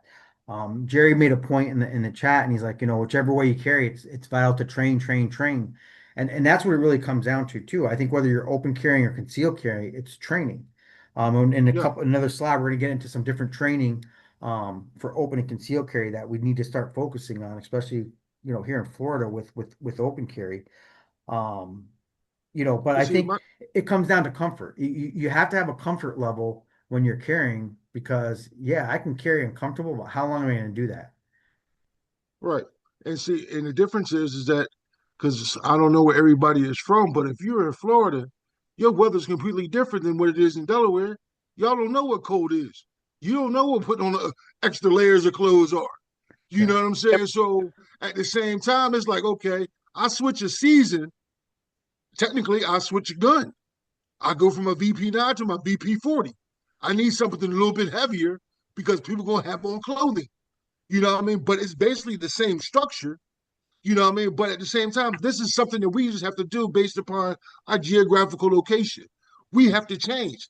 Now, if you got summertime all the time, then that's a completely different aspect. We get maybe 2 months, maybe 3 months. The rest of the time, we wearing jackets because it's cold up here. You know what I mean? So Yeah. when it Well, we still we comes we wear jackets down here too. It's just I always tell people it's a different type of cold. But I will tell you, I carry a 19X, right, with an extended mag during the summer with shorts and in the winter when I have a jacket on and everything. And I can carry it concealed and I can carry it comfortably because I've adjusted my holsters. I buy wedges and things for my holsters so it's comfortable. So we can make things comfortable. We have to experiment with it and find something that fits our body just right. But it has to be comfortable. If we're carrying uncomfortable, we're going to stop carrying. Which is okay, which like which like which is which argument for open carry because open carry is very comfortable. So, right. if I can wear a paddle holster outside my shirt, it's very comfortable. It's not digging in, it's not everything, and it's very readily accessible. So, I think those are the trade-offs that we have to look at, but having that So opportunity so, to, so do you agree with in the sense that okay, you have to find out what works for you yes. because what works for one person is not going to work for the other person. Like Yes, yeah. like I said, I'm We're, a we're huge all guy. individual people. I tell I people all the can't. time. It's like for me to try to appendix carry. Oh, you asking me just to shoot myself? Oh, I can't do that. Yeah, Oh hell no, that's not gonna work. We not gonna have that. You know what I mean? So I only have certain things that I'm limited to. You know what I mean? Because of my individual size. But I think that even if I was a thinner guy, I would have to have a whole lot of training in order for me to feel comfortable with doing an appendix carry. Because I never appendix carried since 1995. yeah, I never have. So that would be something like me going out of my comfort zone altogether. Like, whoo, well, this is how it feels to sit down in the car. Because one of those things is like when you conceal carrying, you have to overcome you getting in a car and that darn seatbelt going across your lap. What options do you kind of have? You know what I mean? So at the same time, I deal with both because I have a safe in my car. yeah, So I got one on me, I got one in the safe with the safe open. You know what I mean? So I'm still kind of, what I mean? I'm kind of like riding the fence, but it all comes down to you figuring out what fits for you. I kind of think as far as with concealed carry. yeah. So I want to go into some training tips because I think that's where we're headed to right now anyway. And that way we can all get some experience that we've had in and some tips that we can pass on to other people. So ultimately what it comes down to the choice between open and concealed carry, it involves balancing that speed, public perception, deterrence, and personal comfort to match your environment, lifestyle, and defensive needs. So training for open carry requires more than just carrying a firearm. It's about safety awareness and proficiency in a visible carry environment. One of the foundational recommendations is to use a retention holster. We've talked about this. They're retention holsters. They're designed to keep your firearm secure, preventing unauthorized access while still allowing a smooth, controlled drop. Choosing right holster type. And I will tell you, I have not found a standard for level 1, 2, or 3 that's consistent across the different brands. Um, so, but it has to have some type of retention, and it has to depend on your comfort level, daily activities, and the likelihood of encountering physical struggles.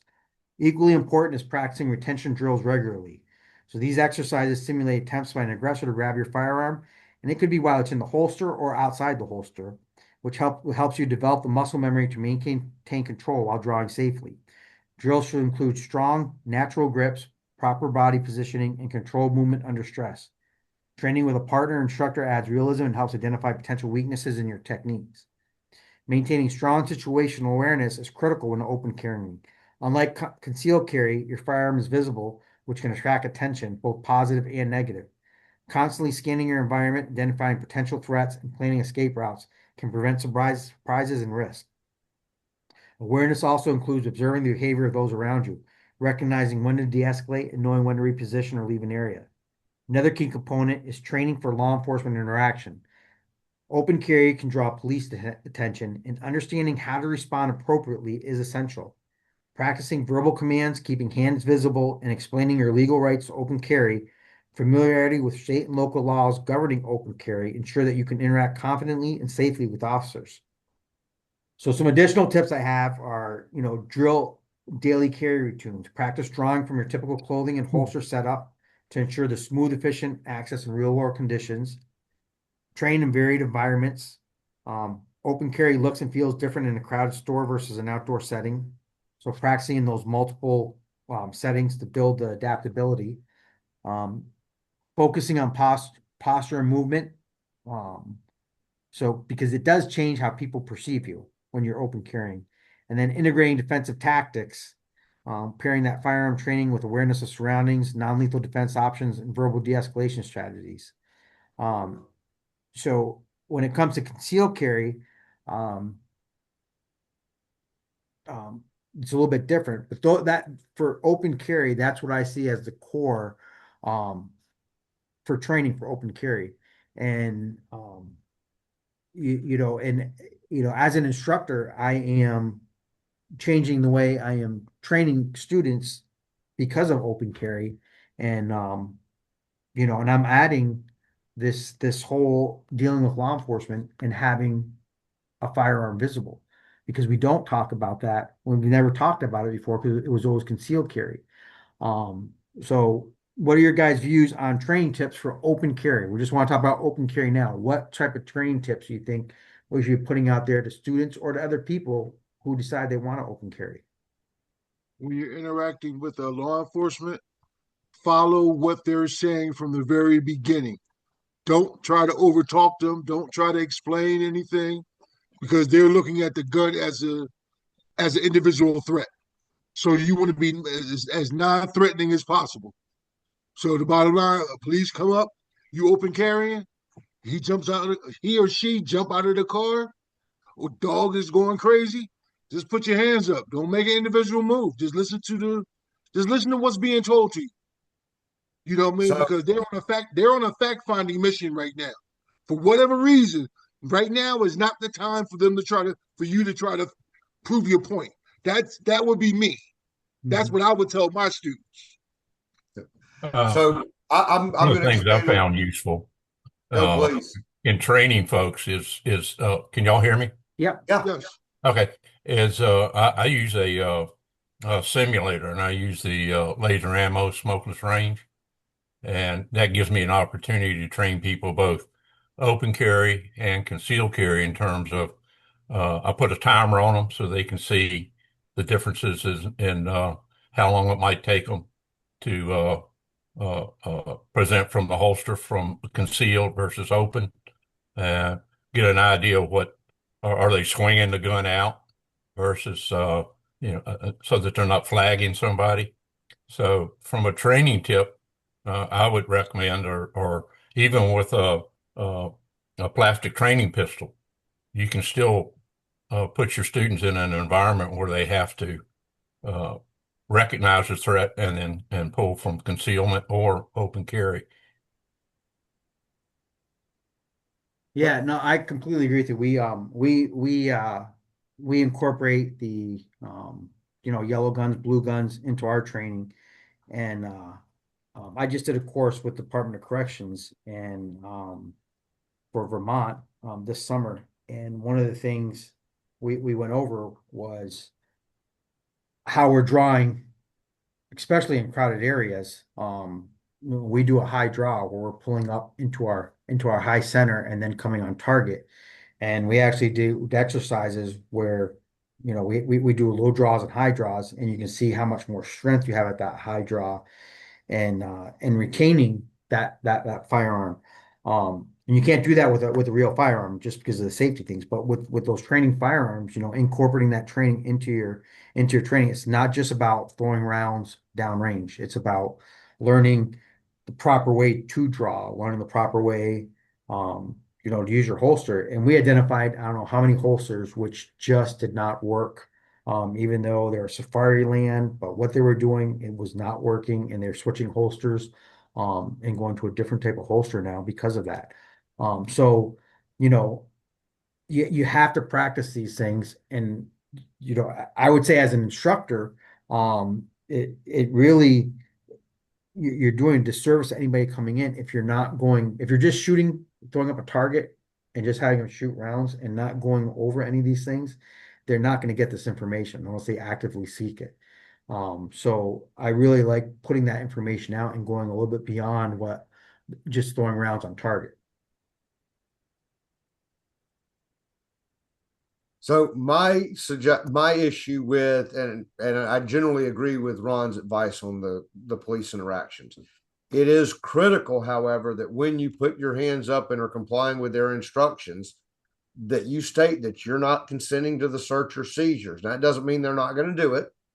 Officer, I will do whatever you tell me to do, but I do not consent to anything you're about to do. Because unfortunately, the courts have ruled that if you don't say that you're exercising your right to remain silent, if you don't say that you don't consent, the courts will presume that anything you do or cooperate with as an order is you consenting. To tell you how far this goes, I recently settled a case against the sheriff's office that occurred on March 30th of 2020. Everybody kind of remembers what was going on March 30th, 2020, right? Courthouses were closed, couldn't get a judge on a phone for nothing. I am actively filing a motion to dismiss for what they are doing. I am actively filing and sending to the sheriff himself and to the watch commander. My client objects to everything y'all are doing right now. And no kidding, they still came into court and tried to say, well, he consented to us going in his house and removing every gun out of it. Yeah, no, that doesn't work. I've got, well, these officers weren't wearing body cams at the time. The GoPro he had that said, why are y'all doing this to me? Why are you going in my house? You don't have a warrant. Was the best evidence that, along with all the stuff I was doing in the moment and talking to the officers in the moment. But they actually tried to claim he consented to this.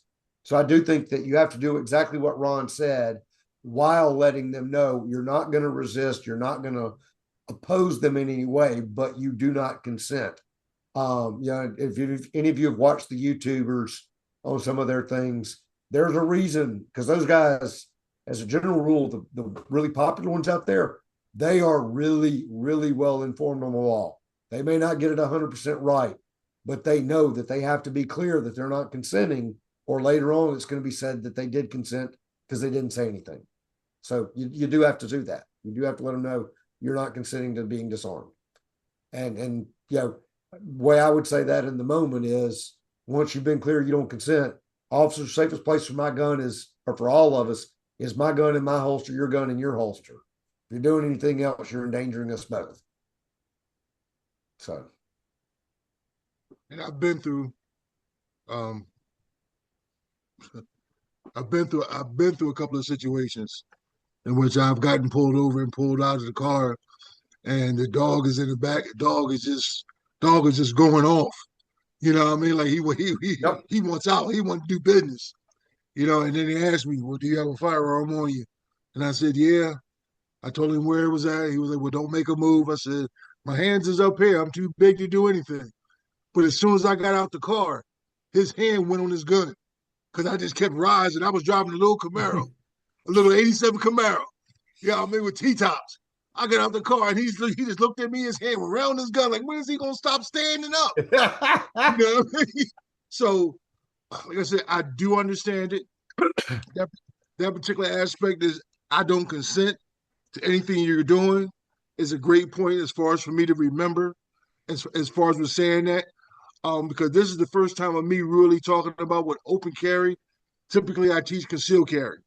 So concealed carry I have that script in my mind that comes along with what to say or what not to say to the police. But thank you very much as far as adding that particular aspect on. Because I I'm just will thinking, cooperate. I don't consent. There you go. That's okay, perfect. Yeah. all right, thank you. Yeah. So I will also say this. I will say, open carry requires less training as far as drawing from the holster, um, than concealed carry.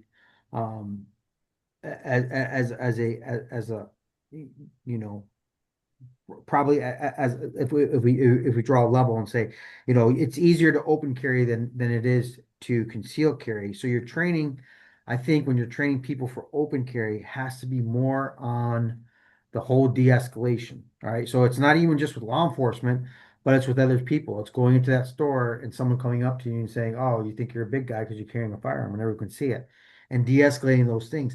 That Look, we have to take a focus and get shooting's fun. And as an instructor, I always say, like, the shooting's the most fun. That's when you're out there, that's what you want to do. But it's going to be everything else that you're going to do. It's going to be that whole de-escalating, talking that guy down. It's going to be talking to the police officer. It's going to be getting out of that situation. That's what we really need to focus the training on, because that's really what's going to happen. All right. Not every encounter turns into a gunfight, but every encounter, it either is going to escalate or de-escalate. So, I would say, and for open carry, we really have to push de-escalation because it's visible. Like, there's a firearm in this fight, no matter what, whether you both walk away or not, that firearm's there because I can see it. So for me, I see it as anybody who's saying they're open carry is I need to really work on de-escalation, and that's the biggest thing. What is everyone else thinking for open carry training? What? I agree. Knowing how to de-escalate or how to walk away from a fight. Yeah. And here's the funny historical thing on it is, historically, open carry was the method protected by the Second Amendment. Concealed carry was considered a privilege, not a right. And the reason, when you read these old court decisions about it, is that concealed carry was the method of the criminal class and the ne'er-do-well, because a person carrying concealed could use words to provoke someone else to anger. And then when the person became angry and attacked them, even with fists, there's a gun there. So it's a gunfight automatically. And the person coming at them with fists would be shot after provoking. And so that is historically the reason why the founders promoted the idea of open, not concealed carry. So yes, in other times, people were very sensible not to pick fights with open carriers. How often have you seen an argument or a fight at a gun range other than 9 versus 45?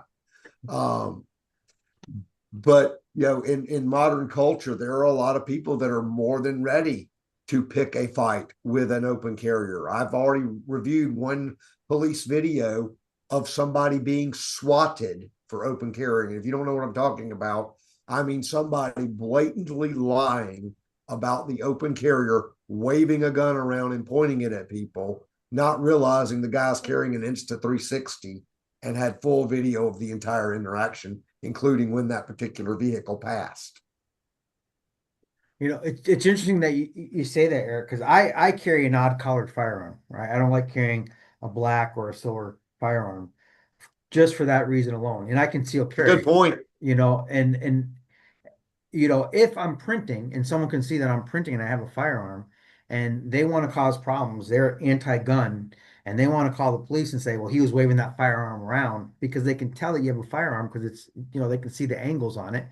Um, the simple question is, I'm all for pink firearms and day glow firearms and firearms that look like cows or have the American flag on it. Because when they say he was waving around and they say, hey, that he was carrying that firearm, and you're like, oh, what did it look like? Oh, it was black. Well, mine's zombie green color, whatever it is, or it's Oops. yeah, oops, he wasn't because you would have seen that. So I think you lose that with open carry. So You're not now wrong. I can say he was pulling that black firearm, he was waving it around. There's a laser on the end. It's got a optic on it because they could see it.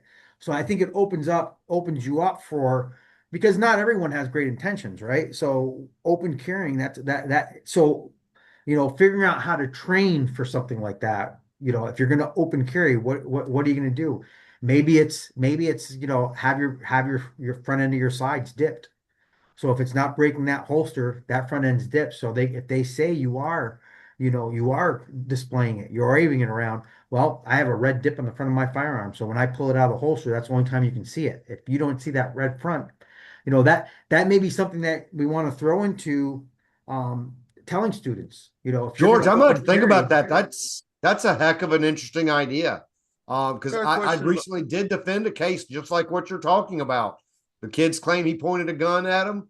He says it was my cell phone in my hand. It was 10 o'clock at night and they were somewhere they weren't supposed to be. 2 doors down from my house in the HOA park. yeah, That's a hell that, of an that- idea. that's very interesting. Now I have a question. yeah, Hmm. Well, of course, none of us will ever sell our guns, so this may be a stupid question that I'm going to put out there. But there's never no stupid question. no, Now, in the situation of doing that, we always think about our firearms and we know what we paid for them when we got them, and we always think about their individual value, things of that particular nature. You know what I mean? Now, is that something that we're just throwing to the wind because it's our EDC in that particular realm? Because I could not imagine, and this is the first time I'm me hearing this, so I'm spinning my brain, but I could not imagine me doing something like that to some of my firearms. Now, usually the way they come, that's the way I keep them. The way I was told is the aspect of if it's going to be an EDC, don't do no modifications to them. Unless it comes that way from the factory, don't do nothing else. Don't play with no triggers. Don't play with no springs. Don't change nothing. Keep it Don't put exactly that any what smile. Don't put smile for the flash on it. yeah, exactly. yeah, You know what I yeah. mean? So now at So the same time, we're talking about doing some painting.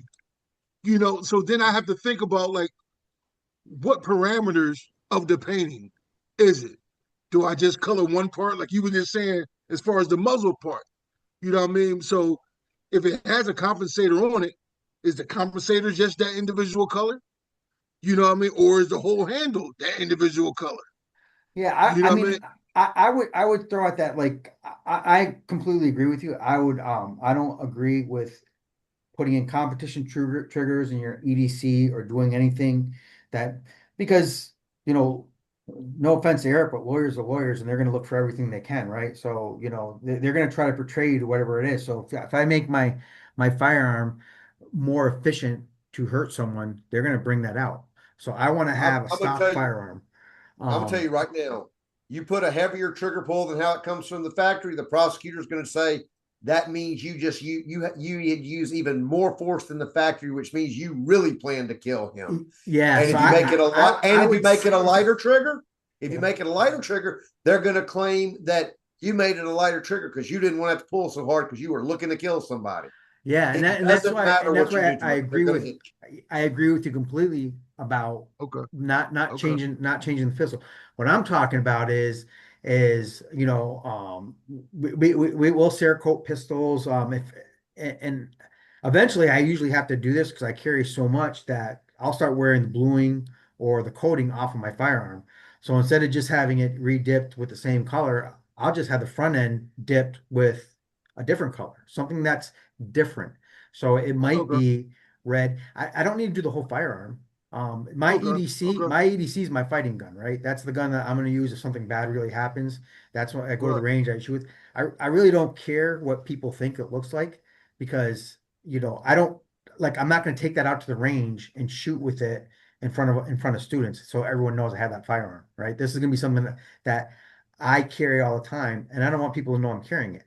So for an open carry, I would say that's even more important because there are people out there who just do not like people carrying firearms.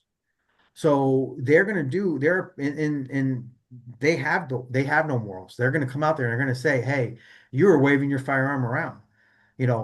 I want to have that protection where you were wearing it around, but hey, it's got that zombie green color in the front, or it's a red, or it's pink, you know. Like I wouldn't even mind carrying a pink firearm because who's gonna say I'm carrying a pink firearm, right? The front end's pink. I'd rather have that protection, especially if I'm going to open carry. I don't want people to be able to say something like that. And but that's me. That's the way I got you. I you know, I got you.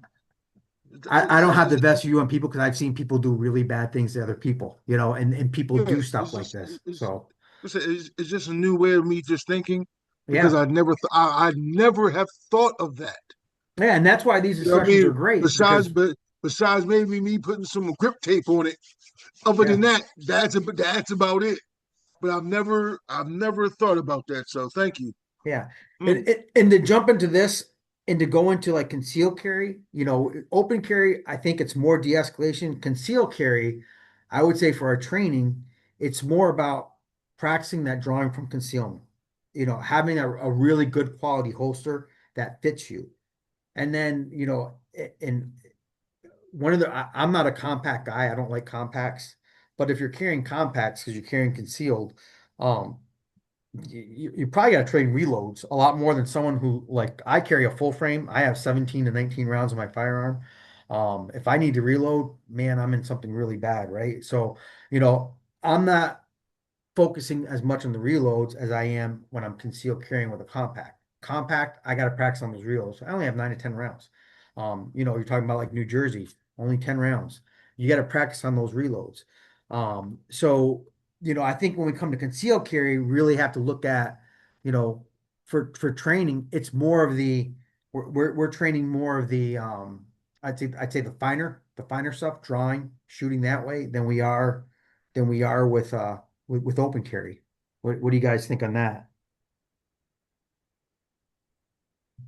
Question: why does your methodology of de-escalating change? Well, the method doesn't change, but No, what I'm just saying is that like the emphasis. You yeah, was just saying that it's more on the individual draw. In my mind, I'm still thinking about the aspect of de-escalation because with concealed carry, it's not like I'm concealed carry and I'm static and I'm just standing there. I'm in a situation in my mind. I'm already moving to an aspect of cover. So hmm that kind of works into or concealment. So that kind of works into the aspect of me drawing at the same time in which I'm moving off of the line. But just because of that, if I forget the aspect of de-escalation, which has to be the number one key, because the only fight that we win is the one we don't get in. That's the only one that we win. yeah, and Other then than that, we lose, yeah, and no, we're I going to think lose big. yeah, de-escalation always has to be our number one priority. But Yeah. what I'm saying for someone who's going to conceal carry, you really have to focus on, the two most Well, you likely got to times you're going to practice on shoot it. yourself is when you're drawing and you're holstering. And when you're concealed Yeah. carrying, you're putting that gun inside, usually it's inside your waistband, all right, Yeah. close to your skin. Yes. Your chances of having that negligent discharge dramatically Yes. increase. So, Yes. we always have to, I think, for firearms people, the two subjects that we don't train on, first aid and, de-escalation are the two that we should have the most focus on, but we usually have the least focused on. But that's something I think that's huge. We really have to look at that and really emphasize that a lot more because like you said, the only fight we really win is a fight that we're not in. But when it comes to concealed carry, we really have to make sure that people are trained in holstering and unholstering their firearm. Because those are two of the most dangerous points of pulling your firearm, especially stressed. You know, I'd like to I'd like to chime in as the citizen side of this. yeah, You guys are the training side, so maybe I can give you a perspective. Um, I think it's a you guys would probably know the percentages, a very, very high percentage of people that are either have a concealed weapon license or just carry concealed like we can now in Florida without one, are very untrained. I think it's a huge number of people just not trained, either not trained at all or very lightly trained. Going through the concealed weapon license course many, many years ago in Florida, the training was, there wasn't any training. It was just hysterical. Not hysterical, it's sad. Um, I went to I went to a training facility out in Nevada called, it used to be called Front Sight. You guys might know of it. And it was extreme training. It was 5 days of concealed weapon training, 8 hours a day. And we had a couple of brothers. One was a California highway patrolman, the other was an Air Force policeman. At the end of the 5 days, said this training was 10 times better than the training we actually got on our job. So, as a big weapons and carry guy, I seek a lot of training. I go out and get, and that's not the only training I've had. I've had other training. So I think, to your point, George, it's critical that you're, if as a concealed carry person, that you're getting the proper training and you're continuing to train, because you're right. You have to be able to draw. You have to know how to draw. You have to know how to draw pretty quickly, because we know things happen in a matter of seconds, and you don't want to be shooting yourself, or God forbid shooting somebody that you didn't intend to shoot. So I think it's the most important thing. People that are concealed weapon licensed should be dry training at home with an empty weapon. They should be going to the range with live fire, and they should be. And I belong to a range that here in North Florida, Eric probably knows it. It's an FOP range in St. Augustine where I can shoot 24 hours a day. So I go down there. I can shoot at night. I can shoot in the dark. I can practice, which is phenomenal. A lot of people don't have that ability. So, if you have a weapon with a light on it and you're in a low light situation, you better know how to use it. So, yeah, training I think is absolutely critical. yeah, and that's great. Yeah, because and what I find myself is, and as I instruct more and more, I realize how little I know, right? I'm learning how much that I need to like learn more about things, because I thought I knew a lot of stuff. And as I really get into it, I'm like, I really need to work on this, and I need to figure out ways to show people how to do this stuff. And here's some things that like a checklist sort of that I came up with for training, that you have to do, well, you should do, and really push, whether you're an instructor or you're, like you said, a civilian who's out there shooting, is dry firing, and clothing you actually wear. All right. So if your range clothing is tactical gear, but you never wear tactical gear when you're out in the street, then go to the range in the clothes that you wear. Go in the range. You don't have to wear dress pants, but go in the range in regular pants. All right. Don't go and wear this full combat, DCUs or whatever, and combat boots and a vest and everything if you're not wearing it out in the street, right? Um, when you have to do live fire draws in the range. I do not do concealed carry live fire draws on my range. We do open carry draws, so we do outside the waistband draws, just because we do multiple drills over and over and over again, and the chances of you having an accidental or negligent discharge increase dramatically going back, the faster you're going back and forth. Um, Practicing reloads, malfunction clearing, one-handed manipulation is really important. Training when you're sitting in vehicles or outside of vehicles or even just in a chair. All right. No one ever really does that training in the vehicles. When you're talking about holsters, using a holster that has a trigger guard that covers that trigger and has solid retention, whether it's a concealed holster or a open carry holster. We really stress that inoculation and scenario-based training drills, right? We put friendly targets in front of, behind, and alongside our targets so that you're not just shooting on a one-dimensional range. You have to actually move around to make sure that you're not shooting into a friendly target, right? That stresses you out. You start learning how to shoot around stress. It doesn't become something that affects you when it really happens. Your brain already knows how to do that. Um, make sure that you know reciprocity and prohibited locations, and you're staying up to date on that. The laws change all the time, and especially for traveling, you need to know what's going on in other states. Um, Maintaining your equipment, and your carry, what you're carrying, your mags, your, lights, med kits. I don't know how many times I've had someone show up with a med kit and you look at it and everything is still sealed in the bag and they've never opened it and they have no idea how to use anything. So maintaining that, or the stuff's expired and it doesn't work anymore. You have to maintain that stuff. If you're going to carry it, make sure it works. And then I put this out there, practice polite, law enforcement friendly interaction scripts. All right.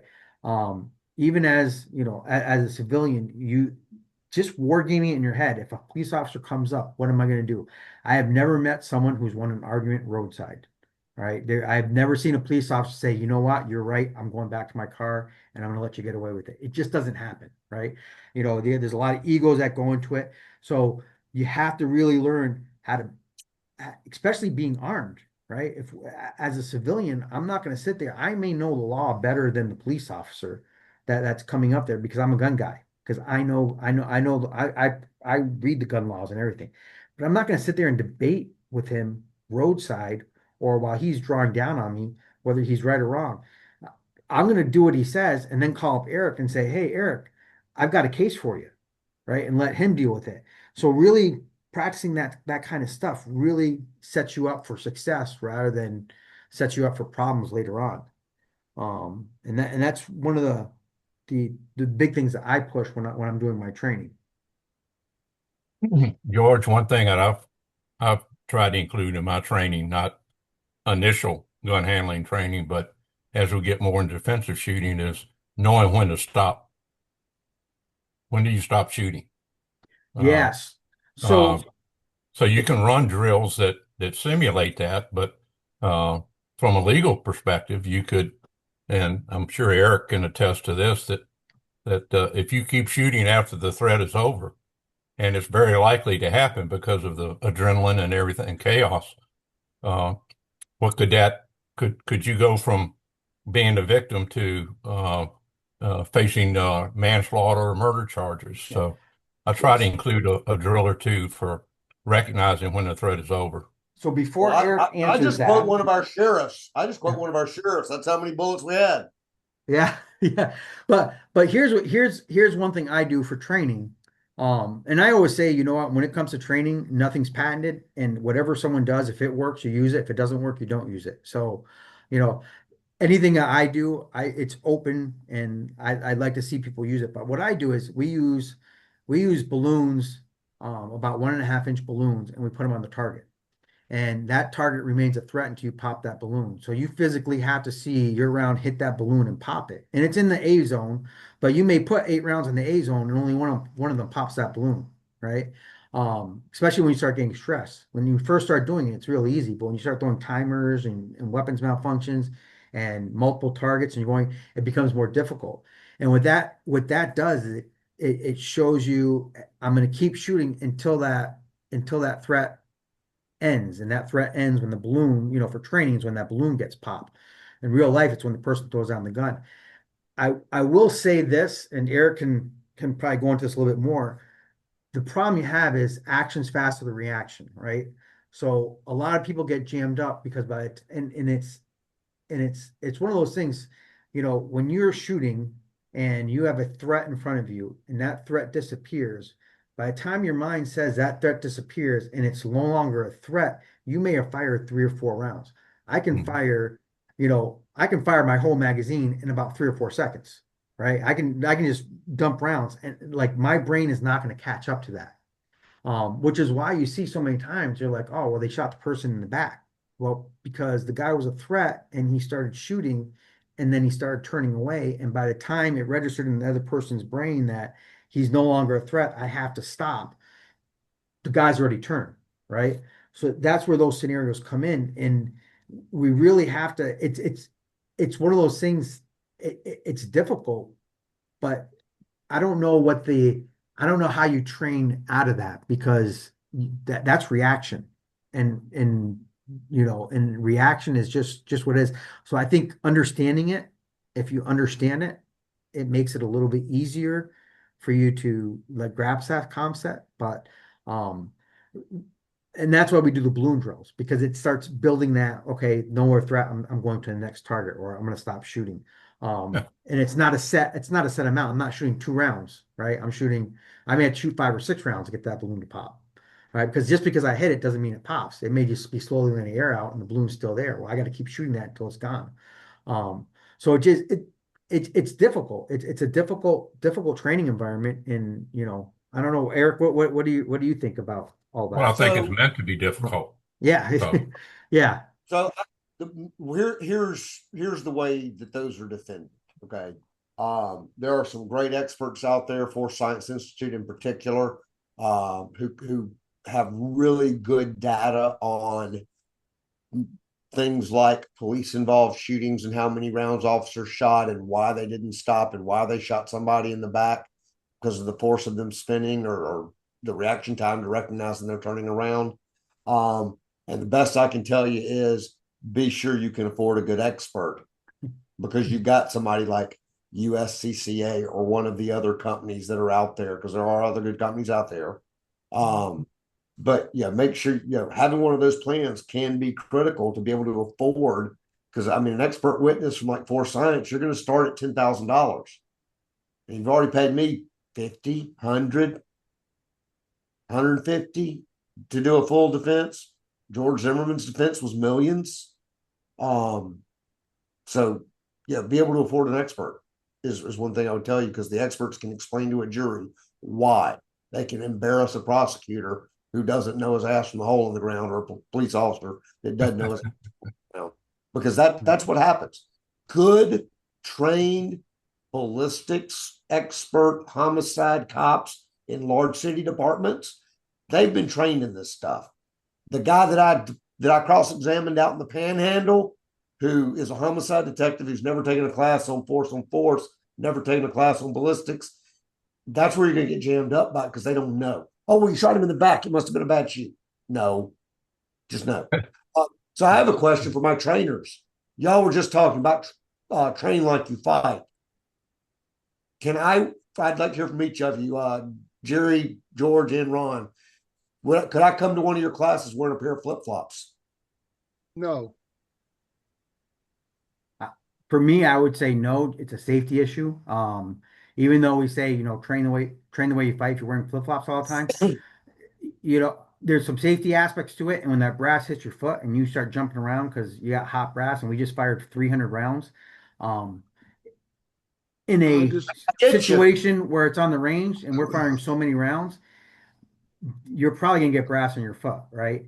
Yep. In a real situation, you're probably firing 6, 7 rounds. You're not gonna get that brass on your foot. Right. Well, I've had it happen with one round, first round out of the gate at a range one day. So, yeah, fortunately, Okay. I suddenly realized that I have some really good muzzle discipline. Yeah. Well, Yeah. but see, the thing about it is that we always have our individual students, what I mean, sign an individual waiver as far as with safety, and we Yeah. always say closed toe shoes. You see what I mean? And I understand where you're going to as far as train the ways you're gonna fight. You know what I mean? But I wouldn't tell you to turn around and come to the range barefoot. So if you come in with flip flops on, I would never tell anybody to come to the range barefoot. All Yeah. right. But you know that that's something that you need to prepare as far as in your own home defense.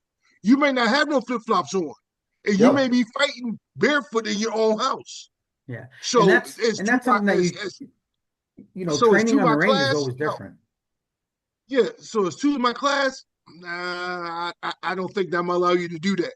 Yeah. But now, as far as with the mental preparation and the mental drills, I will tell you work through that in your own house easily, because you may stump your toe.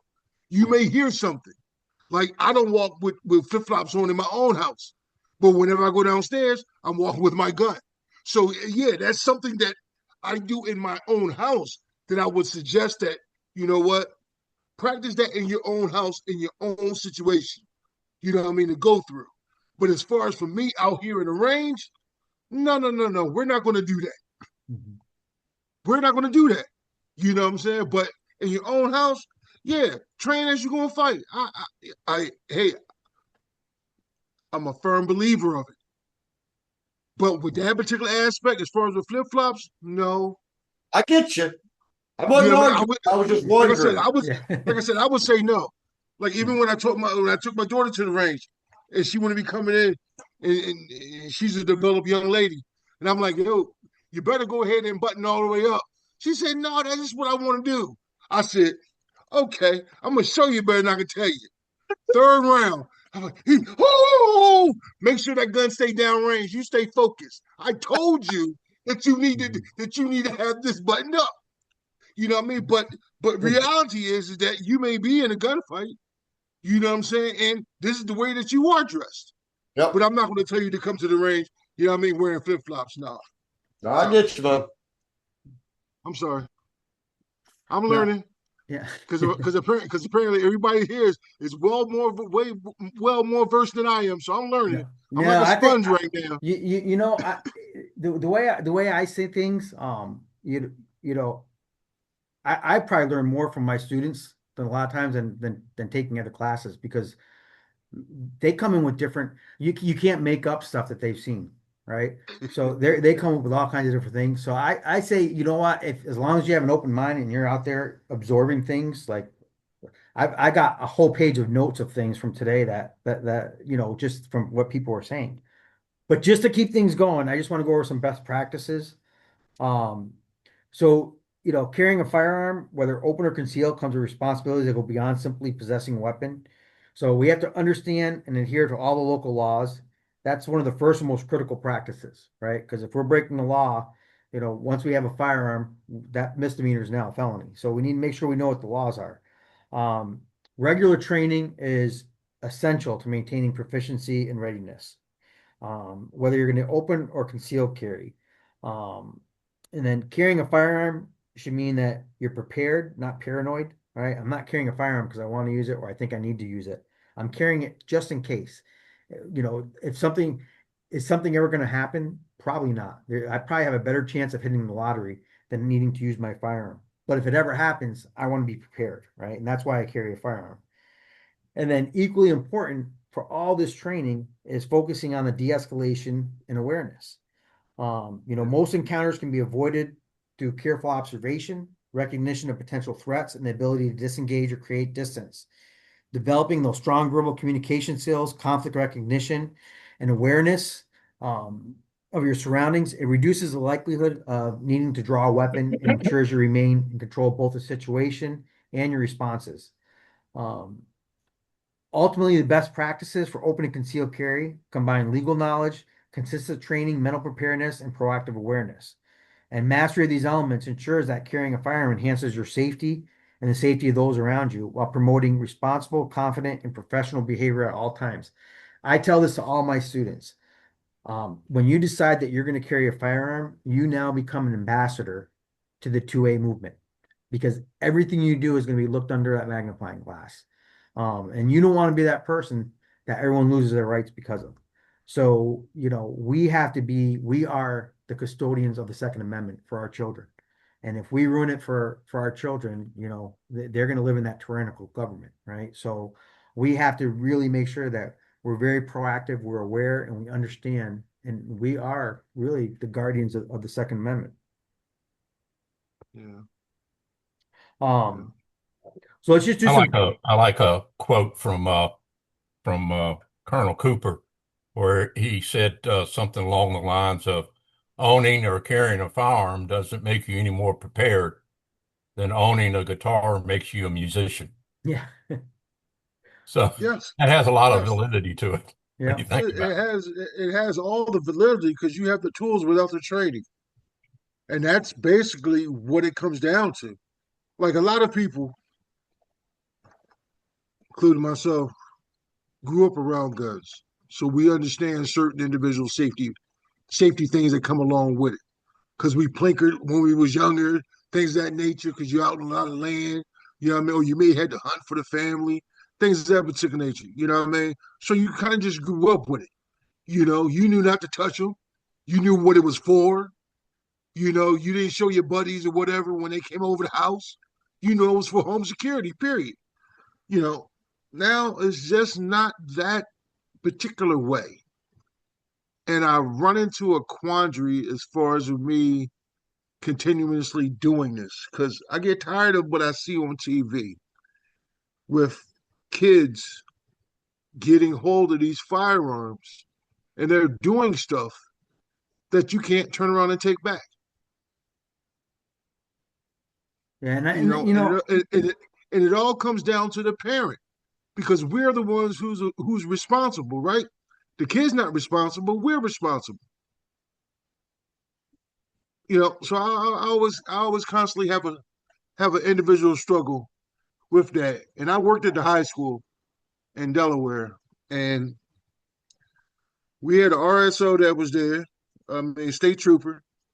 And one day I was out at lunch, and I came back, and I'm looking at his truck as I'm walking across the parking lot, and I see a barrel block sitting in front of his tire. He gonna tell me, "Oh, that was one of the kids playing around." How would you know? I said, "Because I'm an instructor. I know exactly what a barrel block is, and why is it sitting out in front of your car?"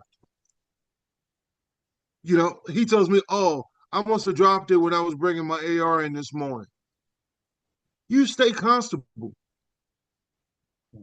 huh? So I look at us not being effective all the time. All it takes is one time. So if we're going to be proponents and protecting the two-way, we need to make that like something that this needs to be to the forefront of your mind at all times. You got a firearm in the house, you got kids around here, you need to be cognizant of what's going on at all times. We can't afford to have a slip up. Because when slip ups happen, people die, unfortunately. Police get injured, people die. You know what I mean? So I would just say that in just as in my closing remarks, like, yo, we got I see too many things here, you know, that turns around and happens. Even with people that have licenses, like in Philadelphia, the one lady asked her son to go down to the car to bring her gun in because she was taking a shower. The boy turns around and kills the sister in the house, and then the mom wants to try to turn around and clean it up. You can't clean it up. All you can do is make it worse. But if we are the ones that's supposed to be the spearhead as far as with the two-way and protecting it, well, why don't we protect these darn guns in the house?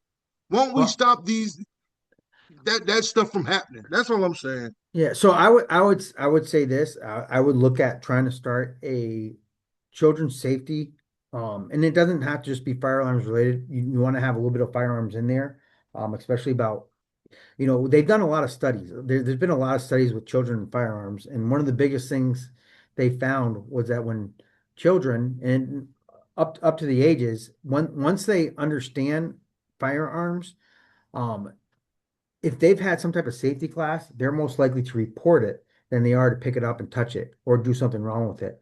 So I would say if you're having those things, I mean, you can reach out to me. I can send you a slideshow that we do on for children's safety. And it doesn't just cover firearms, it covers everything else, internet and everything else. But firearms is a part of that. And you know, the only way you fix that is through education. You know, we used to Yeah, teach firearms in school. Like they used to have, you know, NRA was in schools teaching firearms. Kids were shooting. They had gun programs in schools. They had shooting teams. We don't do that anymore. We have to really yeah, push to start really improving the education of the children on these safety aspects. And I think if you got involved with that, I think you would you'd feel a lot better about these things. yeah. Like I said, like I said, I went ahead and got on just to try to just I don't know. Sometimes sometimes from as an instructor perspective, you don't see that you're actually making a difference. Yeah. I think You every know what time I we mean? train So someone and they become safer, we're making a difference, right? yeah, Because that's a person who may have had one of those accidents, and because we train them, they no longer will have that accident. So yeah, we can't fix everything, but we can fix what we have control of, right? So if I can, if I have, if I can go ahead and affect somebody and make them safer, then that's what I can affect. I can't affect the world, but I can affect whoever I have dealings with, and that's what I think. That's what we have to look at. As many people as we man, can, And if I we don't got you. do it, who's going to do it? So, Yeah, yeah. I understand. So, Oh, I sent you something too. oh, You perfect. get a Yeah, chance, I'll get a have to chance to look. check check your email. And I said about the gun snatch, up at the auto zone. Oh, perfect. Yeah, I'll send that to Eric too, so he has that. Yeah. Wasn't So wasn't Kyle Rittenhouse started out as a gun snatching? Well, it was more of a chase him down Yeah, that thing. was. I think they're But the going to first, snatch everything on him. But yeah, yeah, it the really first guy was. tried It was taking the gun from him. they tried taking the gun from him. Um, you know, Well, that was a failure of the victim selection process right there now. yeah, Yeah, yeah. Um, you know, That that young man, yeah, you can agree or disagree about him being there, but his discipline and marksmanship in that situation was absolutely incredible. I know guys in combat who couldn't have done what he did, yeah. who have combat experience. So yeah, no, he definitely he definitely had a good head on his shoulders when it came to that situation right there. When it reached that level. have a unique set of skills Yeah. that make me really dangerous for a person like you to run across. Yes. You know what I Yes. mean? But like I said, like I said, and that's a good thing in that aspect that it worked out that way. But oh, man, Yeah. yeah. So I'm just to go over everything because we're just over the 2 hour mark now. So um I know you guys got plans and everything. Um, you know, just ultimately what we talk about really comes down the choice between open and concealed carry. It really depends on your situation. I think, Eric said it really good in the beginning. You know, if he's going to be in his office all day long, I like the ideas of people who are working, especially at these convenience stores, open carrying. I think that would be a huge deterrent. So I can see that the only problem you have is most companies they prohibit employees from carrying firearms. Um, but there's a lot of pros and cons for both open and concealed carry. But it really comes down to the situation that you're in on whether you're going to open or conceal carry. Um, Yeah. I like that we now can do both. I don't see myself going out and carrying in public. But I can see myself, hey, if I'm teaching a class, I'm gonna open carry. If it's a class somewhere, yeah, I can open carry. Now they can see I have a firearm. It's all situation dependent. So there's pluses, there's minuses. I will always be the type of person that carries concealed when I'm out in public, just because of my training and in what I've done. I feel that's the best choice for me. Now, for someone else, that may not be the best choice. So it really comes down to what we feel comfortable with. Yeah. Does anybody want to say anything else? Yeah, I'll say something, George. Yeah. Thank you for putting this together. I hope it gets 1 million views when you post the recording, because I think there was a lot of valuable stuff here for anybody that's really interested in the practical aspects. Now that we've got this right restored, it will be shared on Florida Carry's Facebook page. I can assure you, because I think there was some very valuable insight tonight. So thank you for doing this. No. I've got Thank a you question for Eric. yeah. We've come really close to crossing this subject. Eric, where are we at with national reciprocity? We're not going to get it through Congress. I have what I believe is the best shot at it we'll ever have in terms of a litigative resolution and solution that will be very, very hard for Maryland, Massachusetts, Connecticut, New Jersey. They're going to have a really hard time. Illinois? Well, Illinois is not one of the states in the path of this coming hurricane of a lawsuit.